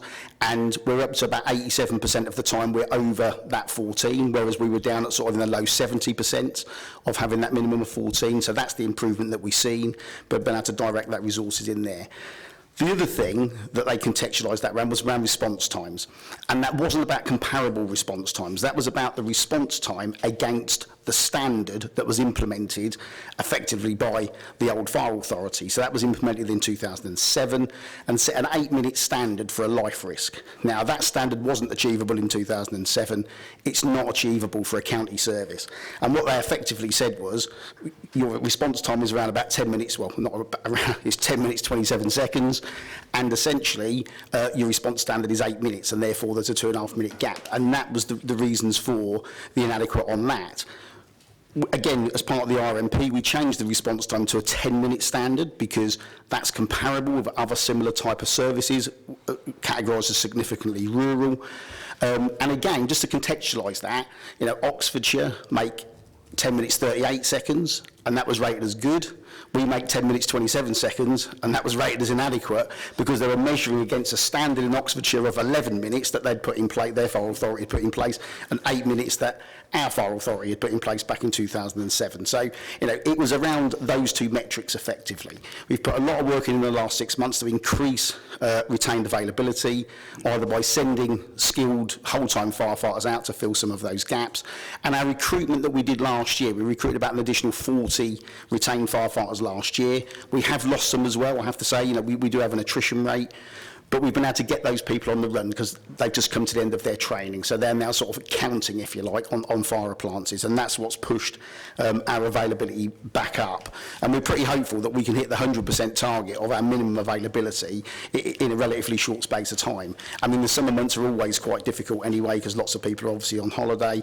But the main point is that being in control of the resources means we can direct the resources to where they need to be. I think the other good thing about that is it means that we will have to move other appliances around less. If we've got a big hole, for example, in fire cover, maybe in the south of the county, because Brackley, Toaster and Woodford Holt are all retained stations, we would have to put a full-time pump there, and we would have to move that from Northampton to put it down in the south of the county. If we can get those stations on the run, invariably we have to move other things around less than we have done in the past. And so all of that is, you know, is getting much better, and I think the HMI is what I've started calling them. Yeah, again, saw that significant improvement, but we realised we still got a little bit to do on that. So that's with the fire cover one. On the training one, again, it wasn't an issue about the delivery of training. It was more around training records. So it was two things. One, we'd implemented a new training framework, and the recording system hadn't really caught up with it, to be honest with you. So that overview and assurance wasn't quite there from our perspective, and we've got to take that one on the chin.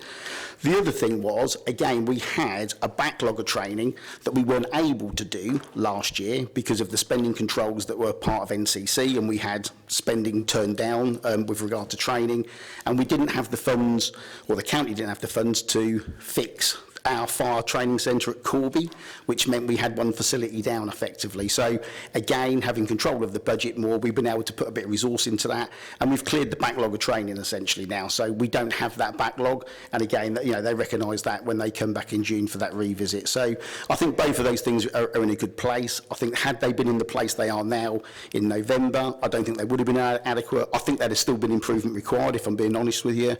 And again, like, you know, like the Commissioner said, that is effectively a baseline for us to sort of move on from there. I think the other important thing to say is HMI, it's the first time HMI have inspected fire services. It's the first time we've been inspected at all by anybody since 2010. So it's a bit of a learning curve for everybody. Our disappointment was they didn't focus on outcomes very much. And when you look at our outcomes for the last financial year, they're all really good, actually. You know, everything is going down. Our prevention work was up. Our inspection work was up. The only thing that actually went up was secondary fires, and that was due largely to hot, dry summer last year. And the fact that then, unfortunately, schools go on holiday during the summer months, and there's lots of kids running around setting fire to stuff, you know, in a small way.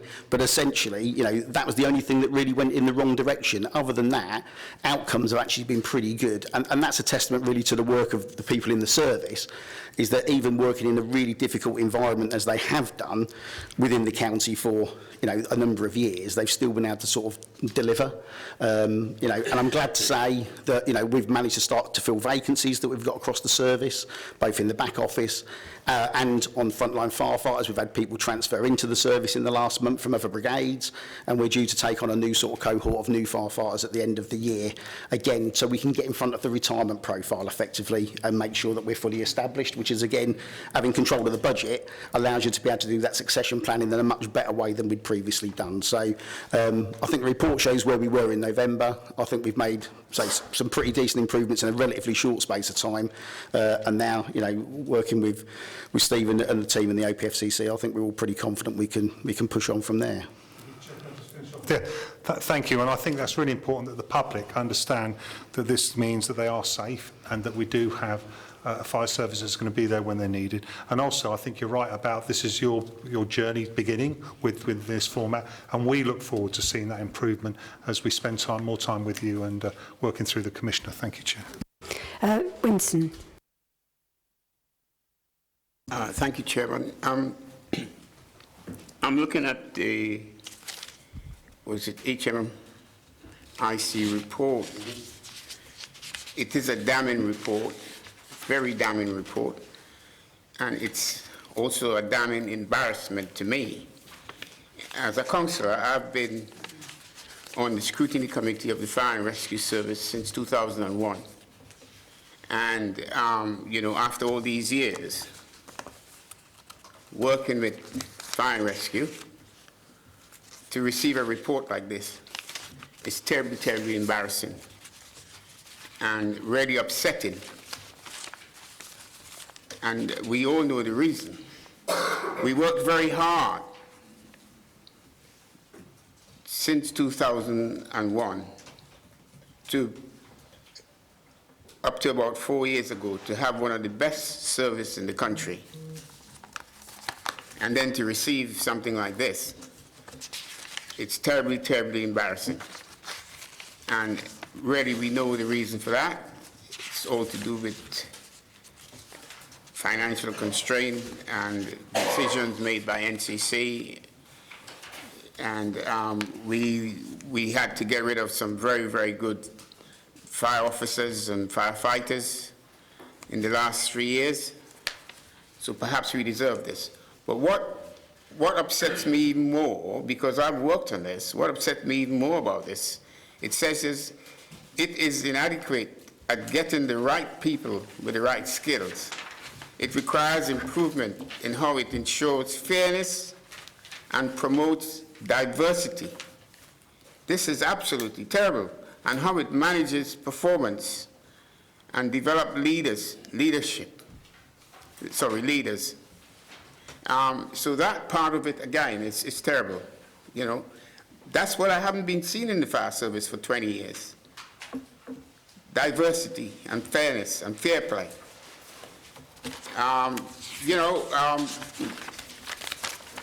We can't fight it. This is somebody who's terribly independent. So over the years, we haven't moved forward in terms of promoting diversity. I mean, the chief fire officer, I mean, he's got 100 support from me. He always has. And I mean, he went through the channel, and he knows what he knew. He knows where we were, where we came from, where we got to, and where we are now. And we can only support him to build the service up to what we had like 4 or 5 years ago. Are you moving from present? No, I'm just disappointed with this, especially in terms of promoting fairness. Ensure fairness and promoting diversity. We don't see the diversity in the service. So when are we going to see some more people of mixed race and whatever? Because we are not seeing it. If I can answer that. So, I mean, there's a lot in there, to be honest with you. I mean, so historically, and I wasn't part of the service at the time, so you go back 2000, actually through the 2000s, Northamptonshire was the worst funded fire service in the country, actually. So, and it wasn't until really 2008 through to 2012 that we started to be in a much better position. I mean, I came to the service in 2008 from London at that point. Obviously, once austerity set in and the other issues set in, actually we weren't recruiting anybody. So it's very, very difficult to increase diversity when you're not recruiting anybody at all. In fact, we were shrinking as opposed to recruiting anybody. What we have been able to do over the last number of years, actually last couple of years, is we've been pretty successful in recruiting women into the operational service. We've not been so successful at recruiting people from BME backgrounds, and we would accept that, to be honest with you. And again, I think that's part of a wider national issue. I think one of the things the report does says is it scores as good for promoting the right values and culture, and I think that's a really important thing, because we have to make sure the culture within the service is makes the service a place where people do want to work. We've carried out a lot of positive action. We've looked at why is it that we've not been able to attract people from BME backgrounds effectively. So, and again, happy to work with anybody who's got some other ideas around that. Certainly in the Tranche 2 overview report from HMI, I think we were the second highest service for recruiting women over the last couple of years. And so, again, that has been a success, and I think that sort of success does need to be recognised. But I think we recognise both nationally and locally there's a lot more to do with regard to that, to make the workforce more diverse. However, one thing I would say is that over a relatively short space of time, you know, £4.5 million was taken out of the service, and that had a devastating effect on the service, and a devastating effect on the morale of people that worked in the service. And actually, still being able to achieve some of the outcomes that we do, as I say, is really a sort of a testament to the staff that work there. However, you know, there's work to do with regard to that. I think now we have the ability to do the work, whereas I think previously we've not had the ability to do the work, and I think that is the main difference. And so, you know, happy for the support of the panel as we start to push that work forward. If I could just make a comment that in the report, it says that the service shows few signs of innovation. That's not the service I know. And I mean, for instance, with Cobwell, with the joint command units, with the drones, I've seen a huge amount of innovation. So I just wonder if they're being a bit harsh there. Yeah, if I'm being so, you know, we thought so. I mean, it was, however, I mean, how it was explained to us, they were talking about innovation more in your sort of ICT systems rather than in your frontline capability. I mean, we made the point to them, you know, we introduced Cobra firefighting technology into the country, and every fire service that uses it in Europe has effectively been trained by us to do that, not only in the use of the equipment but in the firefighting tactics that go with it, the work that we did with the police around the joint command unit, and like you say, things like drones, I think show you know, a lot of innovation when it comes to service delivery. We were disappointed that none of that was referenced in the report, and again, when we challenged some of that, they referenced back to us that they were talking about ICT infrastructure, and we would accept, yeah, we haven't had the ability to be able to invest in our ICT infrastructure, and we would like to, in order that it better supports service delivery. Some of our systems are ageing, they're not integrated, and again, we would accept that because that's the position that we're in. But yeah, I would agree with you, you know, Madam Chairman, that some of those things that I think people around the table know about weren't referenced in the report in the first place. I love coming to these sort of meetings where everyone agrees austerity is bad. It'd be wonderful if we were consistent outside of here. I think someone just dig that one out there. No, just a quick question in respect of staffing.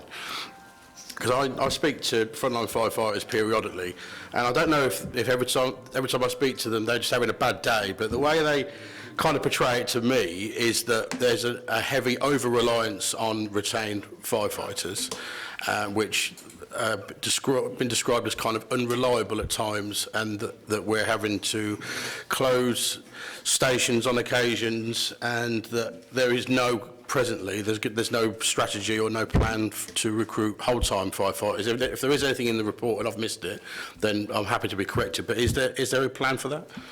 Well, and there has been a plan for that. I mean, we've recruited 25 new whole-time firefighters in the last 2 years, actually. So that's nice. What we've had is we had a reduction in the establishment down from 279 to 242. So there were 37 uniformed people taken out of the equation during that period of time, between 2011 and 2017. So what we've done is reduced staffing across the board, and that includes principal officers, you know, back office, obviously, that had already been done back in 2011, and also station-based staff. Okay, we haven't, there's not an over-reliance on the retained. The way that the service is set up is the same lots of other services are set up, in that we have a certain amount of whole-time stations that are focused in your areas of high risk. You then have retained stations that cover predominantly the rural areas. That hasn't changed, and actually the balance of that hasn't changed at all, probably in 25 years. But we have got less whole-time firefighters. There's no doubt about that. So what that does is reduce our resilience. And so on a day-to-day basis, a certain amount of people will be on duty. It used to be 5, it is now 4, generally, that ride on a fire engine. If someone goes sick 10 minutes before their shift starts, that drops them down to 3. That means then we rely on things like overtime or moving people between stations. So that levels of resilience have reduced as the staffing pool has reduced. But we have taken on, like I say, 25 new firefighters. We've just taken on 8 transferees from other services who are whole-time, not retained. They've gone into the pot, and as I say, is the last cohort of whole-time firefighters from the last recruitment process will be joining us around October, November time this year to go to training school. So again, because however, what they're doing is not increasing the establishment. They're replacing people that are leaving because they're retiring, essentially. So what we haven't been able to do in the past is get in front of the retirement profile from a succession planning perspective. That then leaves gaps on stations. So somebody retires, we've got to wait 3, 4, 5 months to replace that person. That places an additional pressure in already a non-resilient sort of situation anyway. So that's the type of thing I think that you'll be seeing at some of those stations. I think by getting in front of the retirement profile, getting these 10 people in at the end of the year, they will then replace the 10 people due to retire next year. So we can get them on station before people retire, not after people retire. And again, having a little bit of certainty around the budget just gives me the ability to be able to do that. We've not had the ability to do that before.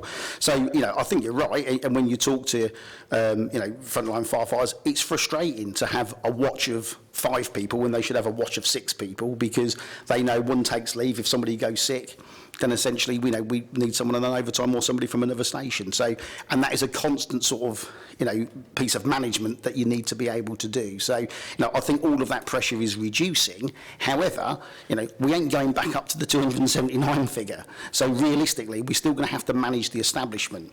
The other thing to say, and I think this is important, is there are other ways to manage the workforce. There are other methodologies or other shift systems available and what have you. And the workforce is resistant to some of those changes and have been resistant to some of those changes over a period of time. And those that have been around in the fire sector long enough will know the efforts that have been made to do that. So I think those two things need to go hand in hand, actually. Yes, we need to be able to ensure that we're fully established, but at the same time, there has to be a level of workforce reform, because that is another part of, getting over some of that tension, essentially. So, and again, we're in live conversation with the union all the time. We've had some tweaks to duty systems and what have you, but some of those discussions need to continue both at national level and also potentially at local level. So I don't think there's any tension with the representative bodies with us with that. I think we all recognise where we are, but change in the fire service sometimes doesn't go as quickly as we would all like it to do. I think we just have to remember we're getting very sort of operational, and obviously with Dan sort of giving the explanation because it's all new to us, but we do need to make sure that we're basically asking the Commissioner if he is satisfied that we're moving in the right direction and that we've got things in hand. Madam Chairman, that's a great question. That leads me nicely into the point I do want to make. A couple of points here. One, obviously, the greater clarity over kind of funding provides some certainty for Darren and his team to make sure that we can better plan. And actually, one of those key things is actually, if we know we've got retirements, we can start to make those decisions now without going through any form of kind of committee or approval. We can have a discussion and it kind of gets approved. But am I assured? Yes, I'm in a much better place than I was. And I suppose in some respects we've had a good example of that. We've had 3 very significant fires, one at Corley's, one at Sywell, one at Kettering. So that in the end, if I might put it that way, is not some theoretical test. That's the real hard end of what it looks like. In each of those cases, the pump availability for Sywell was 15, Kettering was 16, and Corley's was 17. Different times of day. They quickly jumped, and you'll forgive my slight jest at the whole time having a little go at the on-call. It does sound a bit like whole-time police officers and specials. I was going to say it sounds like that same thing, although there's a slight difference in that the training there. In both of those instances, those 3 incidents that I mentioned, broadly all of them are 10 pump incidents. Northamptonshire coped admirably during it, and if I look at some of the ones, they don't just happen in isolation. If I look at the reports, and we're probably okay with sharing these, aren't we, Darren? We'll send round the learning so you can kind of get the confidence, because I wanted Darren provide the case studies actually not only what's going on, what type of resources and what's going on, but actually what other incidents also occurred during that time, because they were big incidents that required those 10 pumps, and they were on site for quite some time. So, you know, in some instances, another 7, 8 or other incidents went on at the same time, and did the service cope, and also where was it under strain? And there were some strains that's in there, and those are if you like, are lessons we can now take and inform. And they fit nicely with some of the other things that we're working with. You know, I've often talked about enabling services and My Purple, and that greater resilience between kind of police and fire, and also the longer term ambition to share control rooms. So all of those are kind of highlighted in it. I would also say it is worth bearing in mind, and it's a complaint I have, and I can say this and neither chief can, HMI is there to provide advice to the public and myself in those reports. I wouldn't say they get everything right, or if you like, and they come with their kind of own agenda in terms of push. Doesn't mean I'm in any way saying that don't make kind of really important points. But I make the simple one, and I'll reiterate it when I talk about fire. You know, this is an inspection that's done in November. The report is provided in June. I contrast that with the Ofsted report that is going on at the County Council that happened 4 weeks ago. The report is out next week.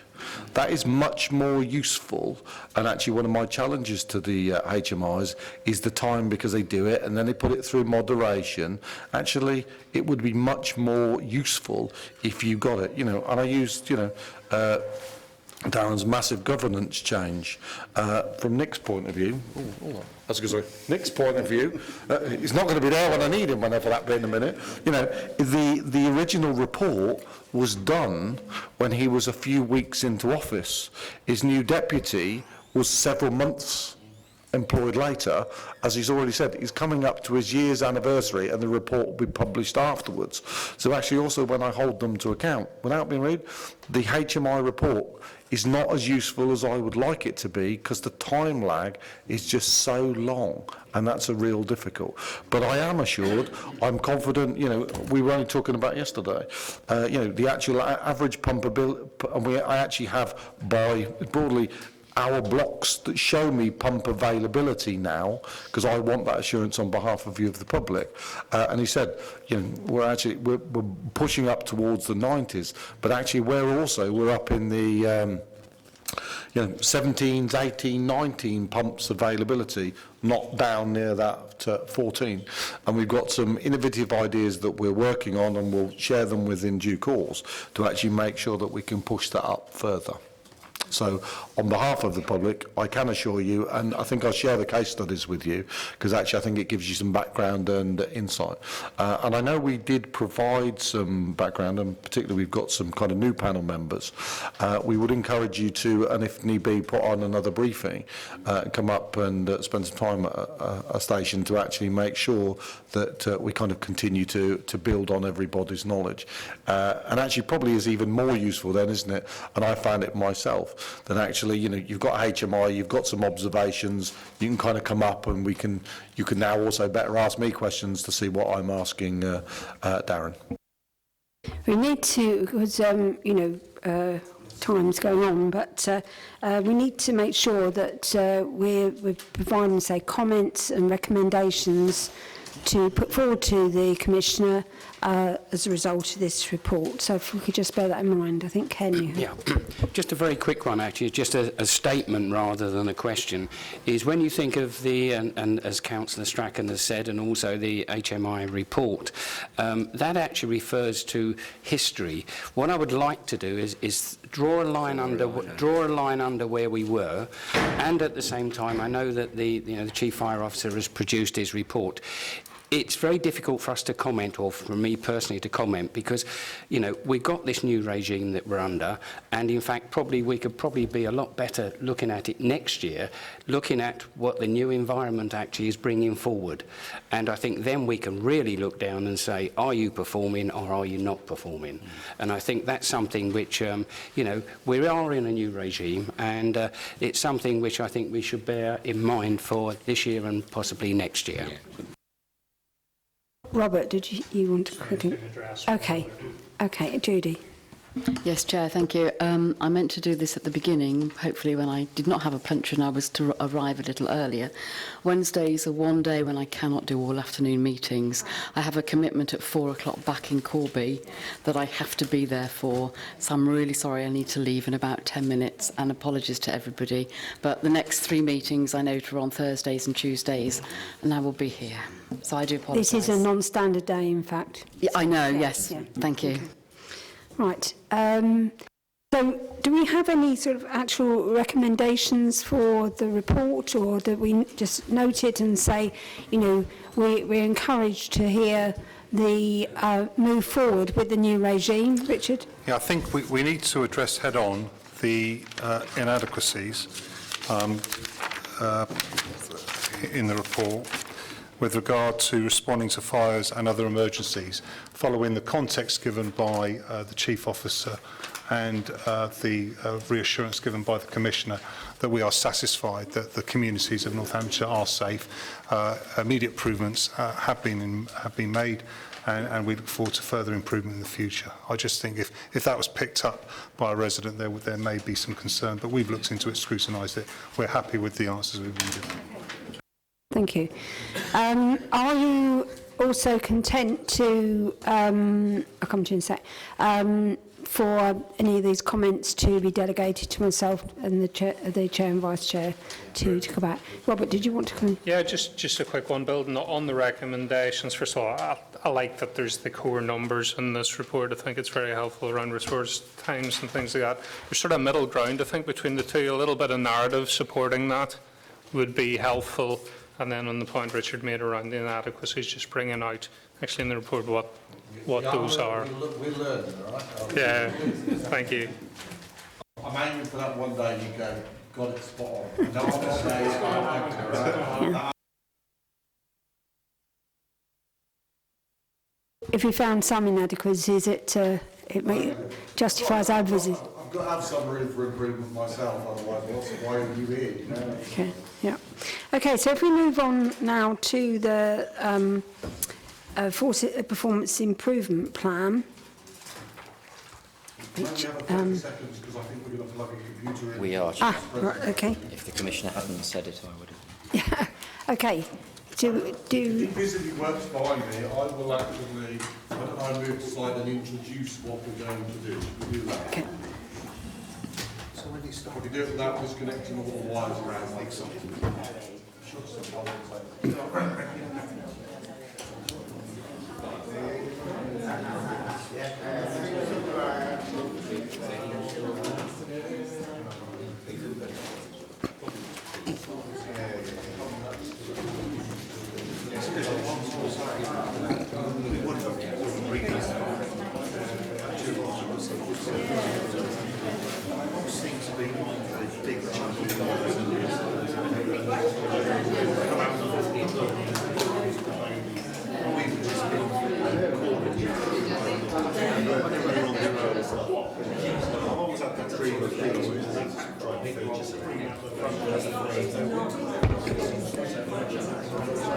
It's close enough for me.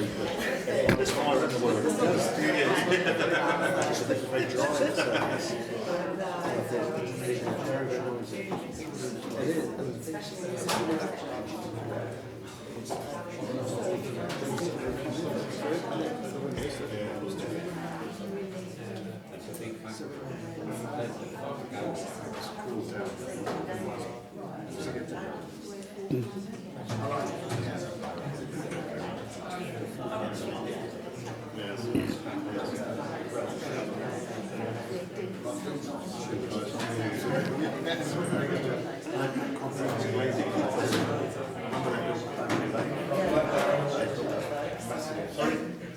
Thank you very much.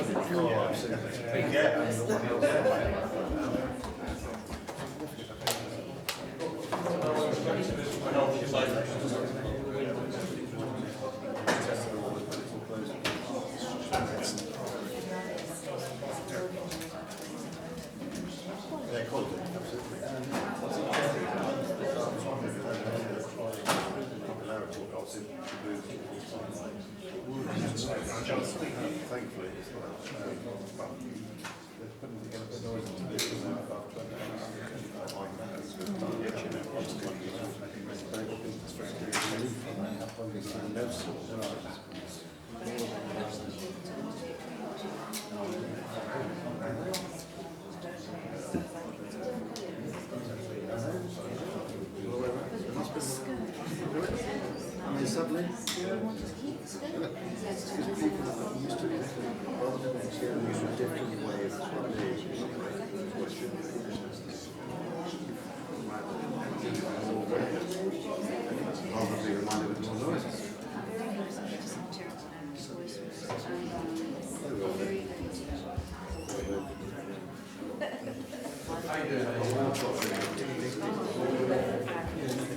Isn't another member there that Rich is talking to? Is he the substitute? Is he? Yes. Oh, right. Yeah.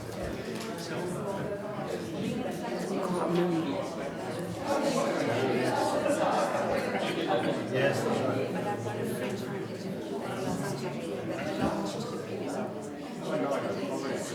Yeah, how much you can hit when all this quite you can hear this. Yes. Close the door.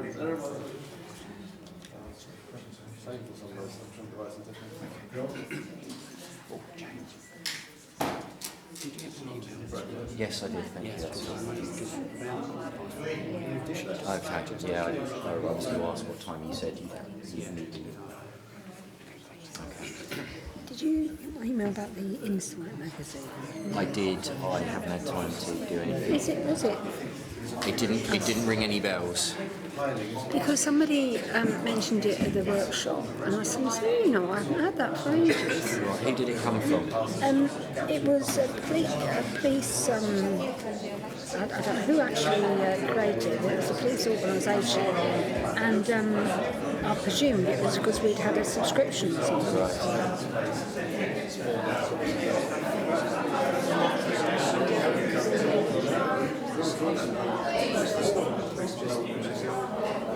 I'm just going to pop out.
Someone's stolen the power.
Are we still recording? Yes.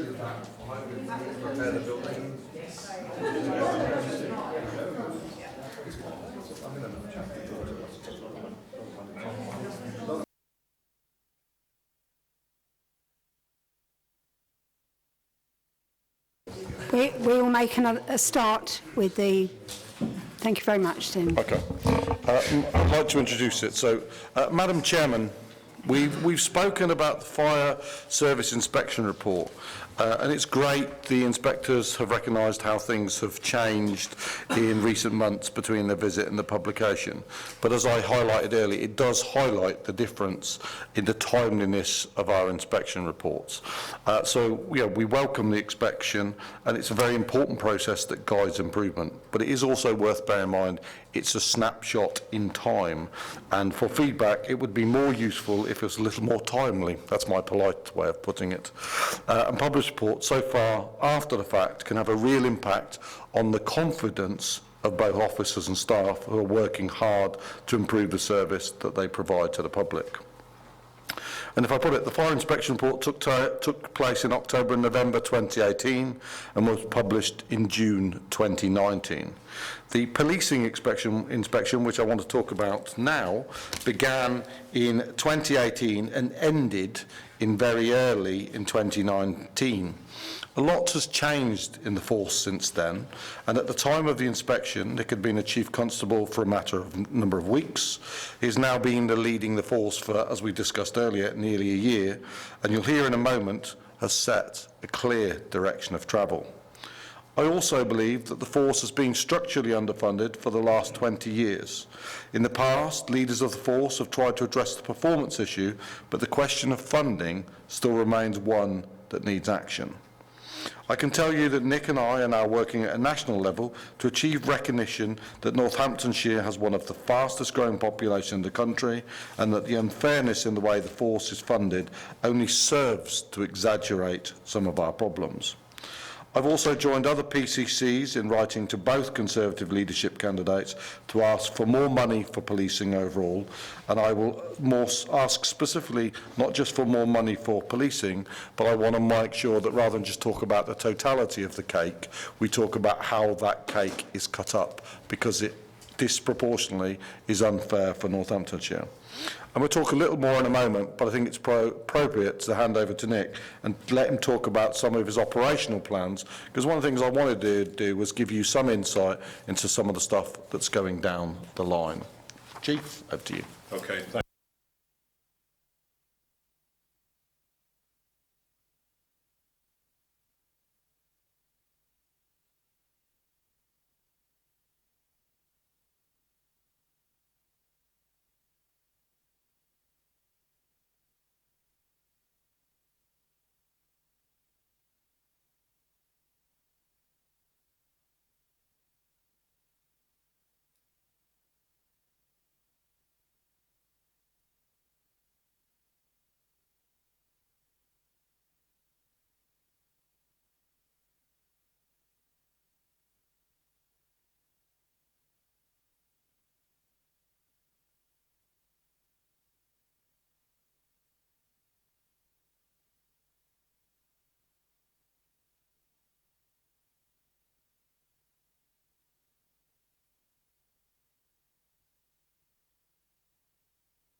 take questions together kind of at the end. I think you can see what I've seen, and part of the reason I wanted to, I didn't want to wait for a report to come out, which is already going to be too late, and actually that the world has already moved on and a lot of work's been done. So I've taken the, we've taken the decision to kind of come out early. We don't actually have the final report yet. I should add. It may sound these are some of the things that we're expecting to see in it, and some of the surprise we might see. I particularly want to congratulate the Chief Constable and the Chief Officer team and all his officers and staff for the efforts they put in pulling this plan together. And we obviously look forward to be able to reporting on this progress in an outcomes-based way. I know what you're looking for. I think I've already want to reassure you that I've actually seen clear improvements in some of the areas that matter most to people, particularly about prompt and robust investigations of crime. However, the inspection report that we receive in September will still show we need significant improvement in certain areas. But I remind you, as I did earlier on, that this report relates to an inspection that began in 2018 and ended in the early days of January 2019, and obviously it's a snapshot in time. It doesn't reflect where the force is now. I believe force has moved considerably forward since then, but I take the prospect of this report very seriously and work with the Chief Constable to ensure that there will be measurable improvements in performance. Yeah, when the inspection took place, the Chief had just started with the force and was beginning to get to grips with what was needed to work and improve. And to give you some idea, his new deputy didn't start until I think it was about 8 weeks after our inspection, and they'll have been here 6 months in a couple of weeks' time. So you might recall that when I appointed Nick, the force had moved to a new policing model prior to his appointment. This model was discussed with HMIC-FRS, who endorsed and supported it. But to be fair, after several months, it was very clear it was not yielding the improvements we all wanted to see. So Nick brought a new focus to the force, and we've heard his robust plan. But already, I want to take up things. It's showing some effects. So far, we've made it easier to contact the police for less urgent matters by ensuring that no caller has to wait more than 5 minutes on the phone without being offered a call back. This complements the improvements that have already been made in 999s, where the force moved, when I originally was here, one of the poorest in the country, to now being the top 10 for all forces. A new focus on burglary, and thank you for the part you played in approving the funding settlement that we put to the people of Northamptonshire, because that's what's then helped us to put that money in place, and people are getting it. And you heard it there, nearly a third reduction in burglary if we carry on at the rate we're going this year. That's a significant reduction in them. Op Serpent, a major crackdown on serious and organised crime. And actually, I kind of mentioned earlier on, didn't I, about getting getting criminals to court. They were due in court today. I don't actually know the reason for the delay, but there's been another postponement. And this month, the force will introduce a new investigation team that's based at Wootton Hall to improve the service to people who report crimes to us. Victims are now contacted in a more timely manner by an investigator who provides one point of contact and deals quickly and efficiently with their crime report, discusses, identifies and actions any investigative opportunities that arise from it, and gives professional advice. That's in stark contrast to waiting weeks for a one-to-one appointment. And it's these sorts of things that give me the confidence that Nick and his team will deliver on the planned improvements in performance that will satisfy HMIC, FRS, that we're a good force. But I do remind you, the Chief's job is not to satisfy HMIC, FRS, it's to satisfy the people of Northamptonshire. And actually, that's what we want to see. Nick and I are regularly engaged with them to make sure that they have sight of our plans and that we welcome the support. I'm doing all I can to support the Chief with what he needs within our existing financial constraints to improve the force. Since coming to office, the police budget has increased for the third year in a row, giving an operational police budget of 130 million, up 11.6 million on last year and up 20 since 2017. It sounds good on paper, but that will just take us back to the same level that we had in 2010. We've already talked that our population has grown by 10%, the equivalent of putting 2 Corbies and dropping them into Northamptonshire. We're strongly lobbying the government to ensure that government receives a more equal funding, and the Chief's talked about the extra £8 that we're looking for. And I want to reiterate that £8, because that's £8 that Northamptonshire wants, and that should be over and above any extra commitment any new Prime Minister makes about additional police officer. So actually, you know, there's obviously a conversation about the size of the cake, but it really is about our share. And that's why I want to, thank you for Richard earlier on asked, what can you do to help us? So actually, I don't need to be presumptuous and ask for your help now, because Richard already offered on your behalf. Because actually, we want to write tomorrow with your support and endorsement of it to all the MPs and lobby government to kind of say, look, there is a lot of work going on, but I want that statement from all of us that joined up that said we support our continual underfunding. And actually, it's been going on for many years, and we tried to demonstrate. We've all tried to fiddle around the edges and do it. Now, it is good that we're actually recruiting 200 police officers, that we'll put 100 actually on the streets. But actually, I thought this was a very interesting stat that I wanted to share with you today. So actually, we have, in total people on the payroll, not deployable, 1,271 police officers as at today. 432 of them, so nearly a third, have been with the force less than 5 years. So that just gives you on one level, it should give you assurance, no disrespect to Chief's plan, even if we carried on as we are, we would see improvements as they become more seasoned. Hopefully with our plans, it will actually get supercharged. But it just gives you some idea how many, one third of our officers, 432. I don't think a third does it justice, do you? When you think 432 that have been less than 76 of them are student officers that have been added. They're not even been here 2 years. Those are predominantly this year. So like everything else in the improvement plan, it doesn't happen overnight. I'm expecting the report in September that show the force still needs significant improvements in a number of areas, but I am actually confident that a programme is underway to take the force forward and that we're seeing a change finally for the better in the areas that matter.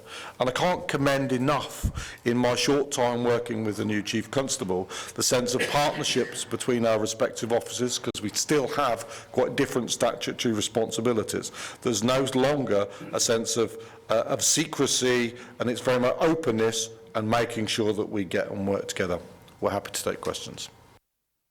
Well, I think I'm certainly very impressed with the vision and the drive to change the way things are working, and I'm absolutely positive that everyone will join Richard's request earlier on to support you in getting that extra funding, because we've known for a long while about this 102 per head here and been wildly out from similar forces all over the country. Well, it doesn't sound like a lot, £8, does it? It's nearly £6 million. Yeah, and that gives that would give the chief, several hundred officers. No, I actually I can't paraphrase your word. Probably don't want several hundred officers. One of the things I think we both agree on is actually we want to make sure with some back office investment, if you like, and support services, because in too many times that's the place that's kind of been hollowed out. It's great to have police officers, but when they've got no car to drive to get to a 999, what's the point? Do you know what I mean? Andre, thank you. Thank you. Thank you, Chief. Very reassured about the detail that you've gone through and being proactive into trying to prevent an escalation of any further negative reports, effectively. And I absolutely appreciate they are well and truly out of date. They most are, the lag indicators as well. In terms of the area you're looking at the next 5 years, and quite clearly the opportunity we have for our communities are to look robustly at what we have around us in terms of who we can work with. Strong partnerships, strong relationships are the best way to do that, as we know. And there are a multitude of agencies, not just trading standards, not just fire and rescue, but obviously other areas of society that will come and go, but are there maybe quietly as well. How much of that has been built into your plan? Because I think that's really important that we do what we possibly can to spread the word that we want a safer community, in your words, fighting crime and protecting people. That can't just be done by the police. But at the end of the day, you have an absolutely critical role model there, and an integral part to lead on that. There used to be level 1 meetings, there used to be engagement opportunities with the public consultation groups that we had. You know, this is going back a few years now, and over the years they've just been fading away, and therefore the public information, I always remember the police constables that we had attend all sorts of local area meetings would say, well, we can only fight crime if you give us information and give us the details for it. Totally true. At the end of the day, local policing is essential, but how much of that 5-year plan is built on or is encompassing those other authorities, those other bodies that are there in the community that can also be resilient and help? Yeah, absolutely. Thank you. Yeah, absolutely, and there is a dedicated work stream focusing purely on that. Now, the unitaries gives us an opportunity again, because I'll be really honest with you, when I came here, I was quite surprised how the relationships were not as advanced as they ought to be within the partnership. There was a lot of work to do. Is a lot of work to do. The unitaries gives us an opportunity to do that. So serious do I take this that I seconded a chief superintendent into the council, and that chief superintendent is working to bring all of those streams together that you've just described to make sure that that happens. The superintendents that will look after each of those particular geographical areas as we move to that new model in October will have working for them a dedicated chief inspector. We're increasing the number of chief inspectors in those areas. One of the sole purpose of that chief inspector will be partnerships. But again, so all of that, there's a clear work stream, a full directorate, if you like, focusing on how do we get the partnership sorted out. Of course, the opportunities that the fire service now brings us to is really significant, and Darren and I are working really hard with the Commissioner's Office to make sure that we take full advantage of that. There are some, obviously, funding challenges. And again, the one thing, and I'll be really honest, and perhaps not do myself any favours here, that actually, you know, increasing police budgets is great, but actually as I keep reminding some of my colleagues down in the Home Office, that actually you're going to clog the pipe somewhere else. So actually being able to clear that pipe, whether that's through CPS or whether that's through the courts or prisons and all the rest of it. So we are working to fully understand all of that and look at how we can work with them more seamlessly so that we share the love, we share what we can, and we get that process moving. But you're absolutely right to raise it, and it's in the forefront of our mind and features throughout all of that, right the way through to the Futures Project 25. I'll just add to that on partners, because I don't want to be chiefs very polite and nice, well, most of the time, actually. I would also say we have to be more robust with some of our partners. And actually, one of the lines that I'm very concerned about, that I'm expecting to see in the report, we've also got to be honest with our partners. Any relationship we're having, we're burdening each other where we're not doing our own service right. So, you know, police, fire, they need to hold their end up, but so does local authorities, so does the clinical commissioning groups from health.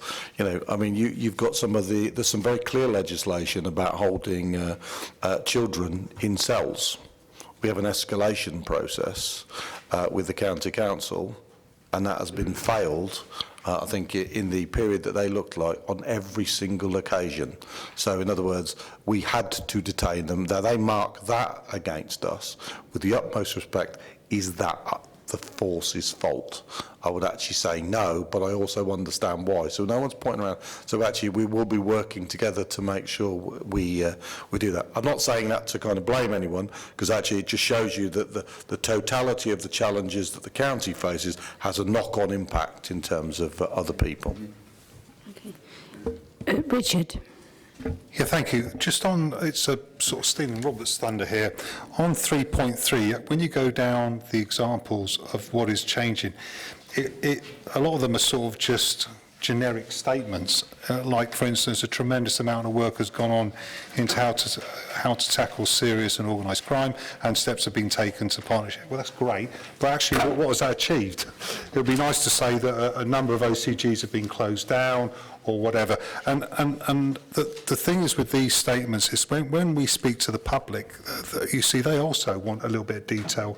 Now, I don't want it to become a massive statistical issue, but your issue about outcomes, as I was going through this, some of it is, you talk about backlogs being dealt with, but it is about what is the outcome, you know, what is, if it's available, if there's enough data to give us it. So that was just a general point there.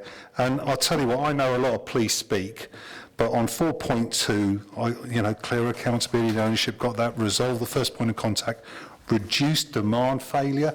Now, I don't know what that means, and I think it's about clear speaking. It obviously means something. I've had a couple of guesses, and I've actually convinced myself I'm wrong on both of them.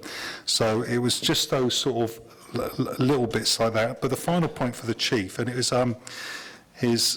it's great. It's that leadership, and we could all be subjective about what we think works and doesn't work, but there's a clear plan, clear direction of travel, and people with fire in their belly. And having met your officers, that you could sense that feel on, people gripping things up that, previously they wouldn't have been authorised to do. So there's some anecdotal evidence for you.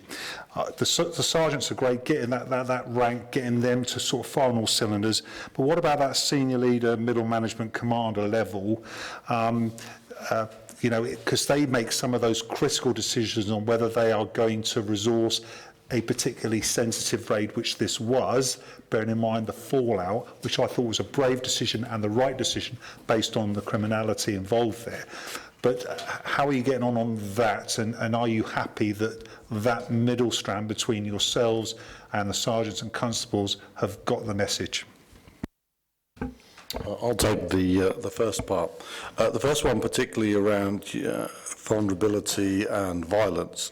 As I kind of mentioned earlier on, and actually kind of in the report, I think it kind of answers this question. Northamptonshire Community Safety Board was set up at the end of 2018 and will now lead the work on coordinating the review of the 16 recommendations. That was clearly identified. It's not just a policing one, it's only bit in partnership. I haven't listed them for it. I will happily, and I'll take an action to send the full report. I think we've actually shared it at the last one, but for the sake of some change in membership, we'll organise that one kind of being circulated. I would also, and it's just, I'm not saying I've got a problem with anyone's questions, we have wandered into something that I wanted to encourage, but both chiefs here to kind of ask questions. The panel's job is to ask me how I hold the force to account, and I just want to make sure that none of the questions the chief can't, but just bear that in mind in some of the questions we're asking. Thank you. The demand failure, I mean, I hate that terminology as well. I would have taken that out if I'd known it was in there. I hate it because it is police speak, actually. And the demand failure in terms of this context, what they're talking about was, again, I'll go back to the silo mentality model that existed, that actually if you rang the police, going back over 12 months ago, if you rang the police, your call would be triaged. It would then be sent to maybe a different unit or a different team. It would be triaged. You'd then get passed to somebody else. And then eventually you may actually get either a response officer will go out to you or somebody will make an appointment with you at some point. Every one of those is a point of failure in terms of dealing with that demand, because each time that member of the public is passed on, confidence drops. Each time that file is passed on, it degrades in terms of evidential ability and success factors and so on. So they're all the points. So again, one of the work streams I set in training the minute I arrived was, let me understand, go through the life of a crime and let me understand the attrition that exists and where it falls out. So that failure demand, where does it fall out? And it was quite clear that it was at each of those points there was an opportunity for it to fail, and it was in the vast majority of the cases, and that's why confidence was starting to drop. So this bit about where you take the initial call, you are dealt with there and then in terms of this is going to go to the initial investigation team and they will do the investigation there and make a determination whether somebody's coming out or not, or whether it's a crime or incident number that they need, etc., or it can be resolved over the phone. That takes out that demand failure at those various points. But it's an awful term, I agree with you. In terms of your second question, it's a really good question, and I would almost suspect that somebody may have spoken with you from the force, because actually one of my biggest challenges is there is a permafrost that exists in all organisations of this size and above, actually, that the message is making sure that the messages that you're giving, that when you're pulling the levers in the ivory tower, that actually that's then translated into action on the ground. One of the things that I do regularly is go and test that what they tell me is actually happening. I go out and patrol a lot, I speak to people a lot, and so on. And there is a slight blockage. Now, that blockage isn't intentional. That blockage is around culture and confidence. So those senior leaders are yet to have that confidence that they've got to trust me. Trust me that actually empower your people to do it. Listen to the message, because here it is, whether it's in policy or whether it's in diktat, whether it's email or whatever, you've got to trust me. And I keep reassuring them that the only person that's going to be walking down the drive unemployed if this all goes wrong is me and not them. But getting them to get that confidence, because they've been so suppressed over the over a number of years, that there's a bit of me that actually thinks, okay, I don't blame them. So what we are doing, and this is where, again, with any additional money, a significant amount of that will need to go into organisational development. We're starting with the sergeants. As I say, the first supervisors course starts tomorrow. That's the first for a number of years in this force. Once we have all the sergeants through, we start to move up. And on Friday, this Friday, there is an event where the chief inspectors, chief inspectors and police staff equivalents and up are all invited, where basically they're going to get that message again from me, and they're going to then have to work themselves in groups to understand how they now start to forward and bring to bear all the stuff that we are doing. To support all of that, we have employed a new head of human resources. We had a shared one that was shared with Leicestershire. No disrespect to the individual, that didn't work. I didn't think that we were getting our fair share. And again, the taxpayers of Northamptonshire demand, quite rightly, that they get that fair share, as did I. So we have divorced that now from Leicestershire, and we now have a dedicated head of HR which focuses on Northamptonshire Police. The beauty of that is that her pedigree and her experience, both in the health sector and in private and other public sector organisations, is already, she's been in post 3 weeks, already starting to bear fruit. And she's grabbing all of this and is starting to run with it, which again, I haven't seen in the 11 months, 12 months that I've been here. So I am optimistic. It's a really obvious and very fair question, and that's where we've got to focus efforts over the next few months. And before Richard asks me, one of the things is mine is in terms of a legitimate police force. And actually, if I took the scale across England and Wales, legitimacy goes as low as 50%, and at the highest is about 65%. Northamptonshire, I'm afraid, still sits in the bottom quartile. It's actually around 55%. So we're not bottom, but we're also nowhere near the top. Now, I think legitimacy ought to be up in the 70s. And actually, I think we, for the first time, actually have a chance. Now, yeah, don't get me wrong, if we don't get the money that we're asking for, it will be a longer, harder slog. But will we make a significant improvement on where we are in the next 12 months? I'm very much assured that we will. If I can just remind members, we've still got a few items on the agenda. I know Councillor Pritchard has to leave in a minute. We're starting to lose people because they have other meetings to go to. So if we can just crack on. Yes, James, because Helen's very excited that you might all leave before it gets to finance, and I wouldn't want to rob her of that opportunity. Oh, sorry. Yeah, there were a couple of people that wanted to speak on that, but I just wondered if we could just be very brief. Ian. Thank you. It was the fact that it was a great presentation. Thank you very much for that. Could we have a copy of that with the notes that come out? The other thing is, you say that when the report comes out, you don't expect it to be good. How do you plan to manage the reaction from the public and social media? There will be a perception that we're not a good force. So how, in line with what you're trying to do or what you're doing now to improve the force and all the services, how do you think you would manage that? Yes, a really fair question. It starts now. It started now in terms of me socialising that with you. Again, it's just about being really honest, first of all, about that is not going to be a good report. It is not going to be a good report. As a councillor said here, he was embarrassed by the fire report. Trust me, when he reads the police one, even more so, it is not going to be a good report. The way that we're going to deal with it is we have already started now. So as I say, the presentation doesn't contain the detail. There is a heck of a lot of detail that we're going to start to feed in from now, with the support of Deborah and Richard in terms of media and comms. So we're going to feed that in now, and we're going to start to tell them the good story, start to tell give the good narrative. The Commissioner and I are going on the radio after this meeting, so we're going to start to talk about that there too in terms of the changes that we have made. My hope is that the public will have, not all of them I get, but will have the confidence to recognise that this is an old report referring to an old way of working and an old model. And I'm hoping that the support that we will get from our various advocates, whether that's local councillors and so on, will actually, if I, through Stephen, can give you the confidence that we are absolutely moving at pace in the right direction, which is, given the constraints and everything else, which I don't talk about in force, don't talk about what you haven't got, talk about what you have got. And what we have got is 130 million, a dedicated workforce, very talented people. We're unlocking all of that. And that's the stories that we're starting to feed through, backed by evidence, which I'm hoping will mitigate some, not all, I'm not naive, it will mitigate some of the kickback, which I expect to get. And look, part of the reason we're actually Sorry. part of the reason we've come out today is I thought was a question that you'd ask on the back of the fire report, so we wanted to kind of get in front of it. I think the other one is one of the big risks that we are concerned about is that actually if we weren't careful, we're getting into September when we get this report, actually, with the utmost respect, I'm more worried about the effect it's going to have on our staff. Actually, they're working really hard. They've got a great new chief, great new team. And I reiterate my point, I've never been more optimistic. And I can tell you, in this job, and sometimes you can't let it out in public, because if I say I'm concerned, I affect the perception of the police. I've had some very dark days in this job where I've wondered whether Northamptonshire police could actually turn the corner. I don't worry about that right now. I am genuinely really confident, and I've never been more confident.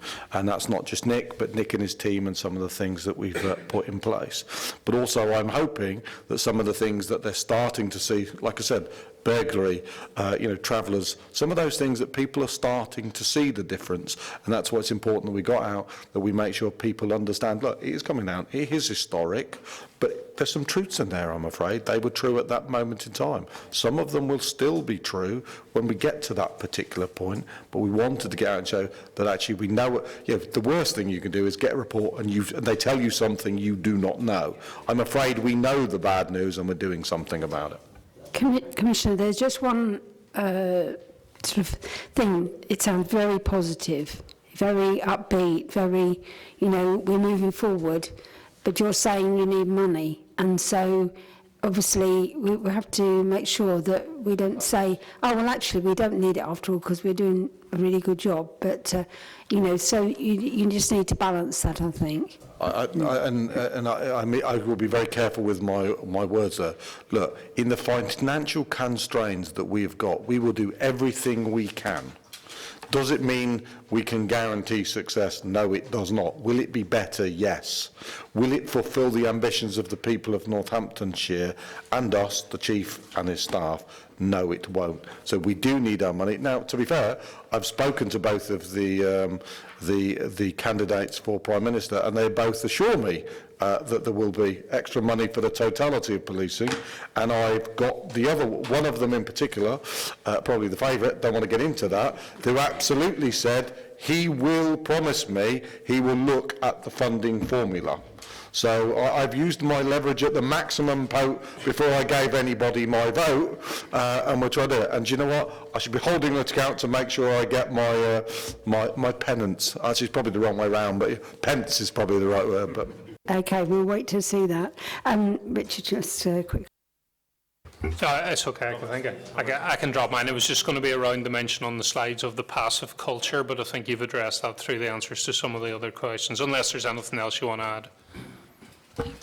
I would just reiterate that actually the talent is there. The talent is there within the organisation. I think it was a kind of an apathy culture had set in around, oh, well, what can we do? You know, we're a small force, we're underfunded and what have you. They didn't truly believe that, but that was kind of the messages that were coming out. That, again, when we start to see the talent that's out there and the determination, again, there is a new life being breathed through the organisation that actually this is what we joined to do, whether that's protecting vulnerable, whether that's fighting crime. And we're seeing that every day. And every time I go out, okay, you know, it might be Emperor's New Clothes, but other people tell me too. And again, Councillor Roger's comments are very welcomed. I get that from a lot of the public who are saying that they are feeling a difference. And statistics aside, you know, very familiar with statistics, worked with them all my life. Actually, statistics aside, the most important thing for me is, do the public feel safer and do they feel as though they're getting a better service? And that's what I'm focusing on in terms of the confidence. The figures will be the figures and they will increase in terms of positive increases or decreases, whichever measure you're looking at. It's the confidence of the public that actually is really important. And again, we're starting to feel and sense that. Ken, did you want to answer it? Because I know you have to leave.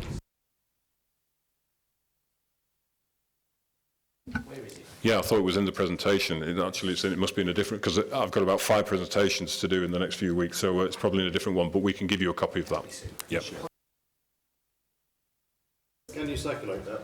Yeah, yes, I'm sure. Yeah. So, moving to that, we've obviously heard various comments, and the panel sort of want to move on to the next item, but I would like to commend you on your new drive and vision and moving things forward and within the resources that you've got. So, Chair, would it also be correct to take it from the discussion that the panel does support the Commissioner in the case he plans to make for fairer funding for Northamptonshire? Yes. Chair, can I ask, what form does that look like, Commissioner? Are we going to write a letter and send it at the same time, and will you contact the Chair and we'll go through that? Now you're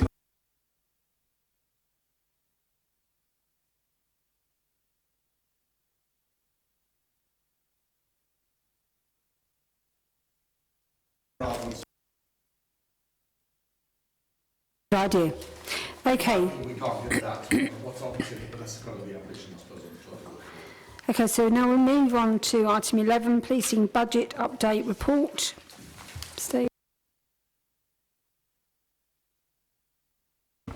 Madam Chairman, today's report sets out on the police finance update 11 at a high level the revenue outturn as at 31st of March 2019, and I'm actually sorry Mrs Shields is not here because I know she would have wanted to be here for this.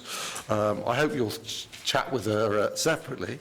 For the Northamptonshire Police Fire Crime Commissioner, it provides a commentary on budgets managed by both the Force and the OFPCC. As ever, Helen King and I are happy to take any questions you might have. Just started off with the fund that you've had for community groups, etc. I know there was a fairly tight deadline on that. I was at one meeting where they were saying, well, we won't be able to put in for that because it'll be too tight a deadline. Is that reopened, or is it planned to reopen those funds? It is closed at the moment. It's designed to open 3 or 4 times a year, so it doesn't open on one day, and once you've missed it, it's not. It's merely for us to have them all in, put the proper criteria against to do them. And I can't remember, I don't know if someone knows the date at which it opens, but I've got a funny feeling it's not actually very far in front. It's later this month. Later on this month, so it reopens again. So as I've indicated some of the, and I think the other thing is we're publicising some of the things we funded, which will also, we hope, give some ideas of other things people might be able to put in for.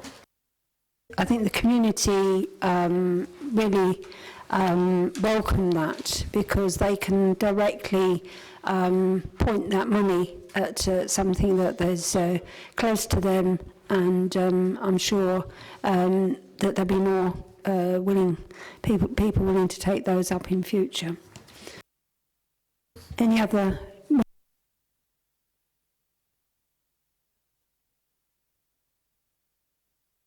Yeah, just go to my website and there's a link on there to take you to the right place.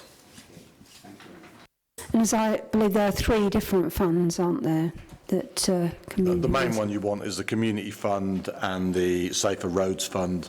The Hate Crime Fund we administer on behalf of someone else. There was only £11,000, and I think we've pretty much spent that, so just assume there's 2. So, Helen, did you want... Shall I just point out a few things, Chair? As Stephen said, the report highlights the outturn, and the panel have had a number of updates throughout the year. What I am pleased to tell you on the outturn is, yes, there was an underspend in the PCC's area. There was a slight overspend in the Force area that we've been highlighting all the way through the year, that the PCC did meet from reserves at the year end. I've also taken the opportunity to highlight in the report the year-end position in terms of the statement of accounts. I know local government colleagues around the table will feel the same pain in terms of the delays to the audits of all of our accounts in Northamptonshire. We would, at this time, be expecting to sign them off, and I could tell you the figures in here are nicely audited, all the accounts are almost ready. We're hoping that will be in September. It may be in October, but we will keep the pressure on the auditors for that, as I know my colleagues will in the boroughs, districts and the counties. Can I just add to that? I'm sure the media are fully aware, but that is nothing to do with any of the local organisations locally. It's to do with a national procurement of auditors and their failure to deliver in a timely manner. I just wonder whether organisations such as ours and the councils really ought to be making some sort of statement that they are very unhappy with the delays, because it affects all of them. I believe most of our colleagues have. We only recently found out about the police one. We were originally going for an audit sign-off in July, so it's very new that the policing one's not going to happen by that time. So it's going to our joint independent audit committee next week, and I wouldn't be surprised if they wouldn't like to join the Commissioner and perhaps the Chief Constable in making their thoughts known. Okay. So I did want to highlight that, and thank you for pointing that out where the issue was, Stephen. Also, I've just highlighted in terms of here a little bit of looking forwards. We are 3 months into the new financial year. The Force are doing their Q1 update at the moment, so we hope to have the first quarter of the Force's figures very shortly. But in the PCC, we have done an earlier sort of like take stock of the PCC's budget, and we just did want to highlight at a very early stage that due to a couple of timing areas in terms of the recruitment of the youth workers that Nikki highlighted earlier, and also in terms of the delays to the legislation on complaints, we are highlighting a bit of an underspend on the PCC budget at this early point in the year. So we just wanted to signpost that one for you, Chair. So, and please be reassured that it's probably worth any underspend on the early intervention is a kind of a shift. It's not an underspend. So actually they're funded on from a budgetary point of view 3 years, so it shifts. But the one, for instance, on the complaints, I try not to use the word Brexit, but I'm going to, because of Brexit and legislation, the legislation that's been necessary to lay down around the complaints change hasn't been laid. The only good news I can say, any underspend will obviously be reinvested back in the community, or actually may be held in a reserve to make sure that we can recruit more than 200 police officers. It's not going to be sat in some lovely coffer that we're not going to spend. I just want to provide you assurance on that. Okay, and that was it, Chair, just to give you that quick overview. Does anyone have any questions of Helen or Stephen? Well, if we're all happy with that, given how much we've got, which we would always like more. Helen's almost upset that you haven't asked us questions, I think. Yeah. I think we won't bring the chiefs again. Is that all right, Helen? Because you feel left out, don't you? Till next year. So we've made some comments, and keep up the good work, and It's fine on this one, Chair. we just need to note this report. Everyone happy with that? Okay. So now we need to move on to fire and rescue budget. I think the thing I just wanted to finish, and it kind of leads nicely into this one, I would commend Helen and her team's work for the work they've done. It's very hard to kind of explain, it's easy to comment retrospectively. When I arrived in office, the police services finance and the OPCC finance could not agree on what the numbers were. And actually, I remember on my first few days in office, I had no idea who was telling me the truth about the numbers. The fact that I and the chief actually see the same set of numbers and we know they're true, it sounds like a small, but you know how important the thing is. So I want to pass on my thanks to you, Helen, for the work you've done in that area, which leads me nicely into the challenges you faced around putting together fire finances. Madam Chairman, the report sets out at a high level the 3 months revenue outturn, because of course we only took for the Northamptonshire Commissioner Fire and Rescue Authority for the period the 1st of January when we took governance to the 31st of January following the transfer. Preparing this report has been a complex, challenging undertaking, and I would like to put on record my thanks to the colleagues at the County Council and LGSS who have worked closely with my office to ensure the transfer of responsibilities has proceeded in a relatively efficient and seamless manner. Work on the monitor report is ongoing, and Helen King and I are happy to take any questions you may have. Again, the audit is a problem, but it's, you know, a general problem, as we've said, but it applies to the fire as well. I just wondered, because there have been previously some reductions in staff for the, particularly on fire safety checks, and checking for risks, whether that was an area, as like the prevention, that you would hope in the future, given, you know, future budgets, that you might want to expand on. We'll both comment. Yes, you'll be pleased that, I mean, we have benefited in some of the fact, because of the recruitment freeze, then actually when we started the year, we were still in a recruitment phase. But actually we do intend to bolster prevention, because we think the outputs from Grenfell will identify that as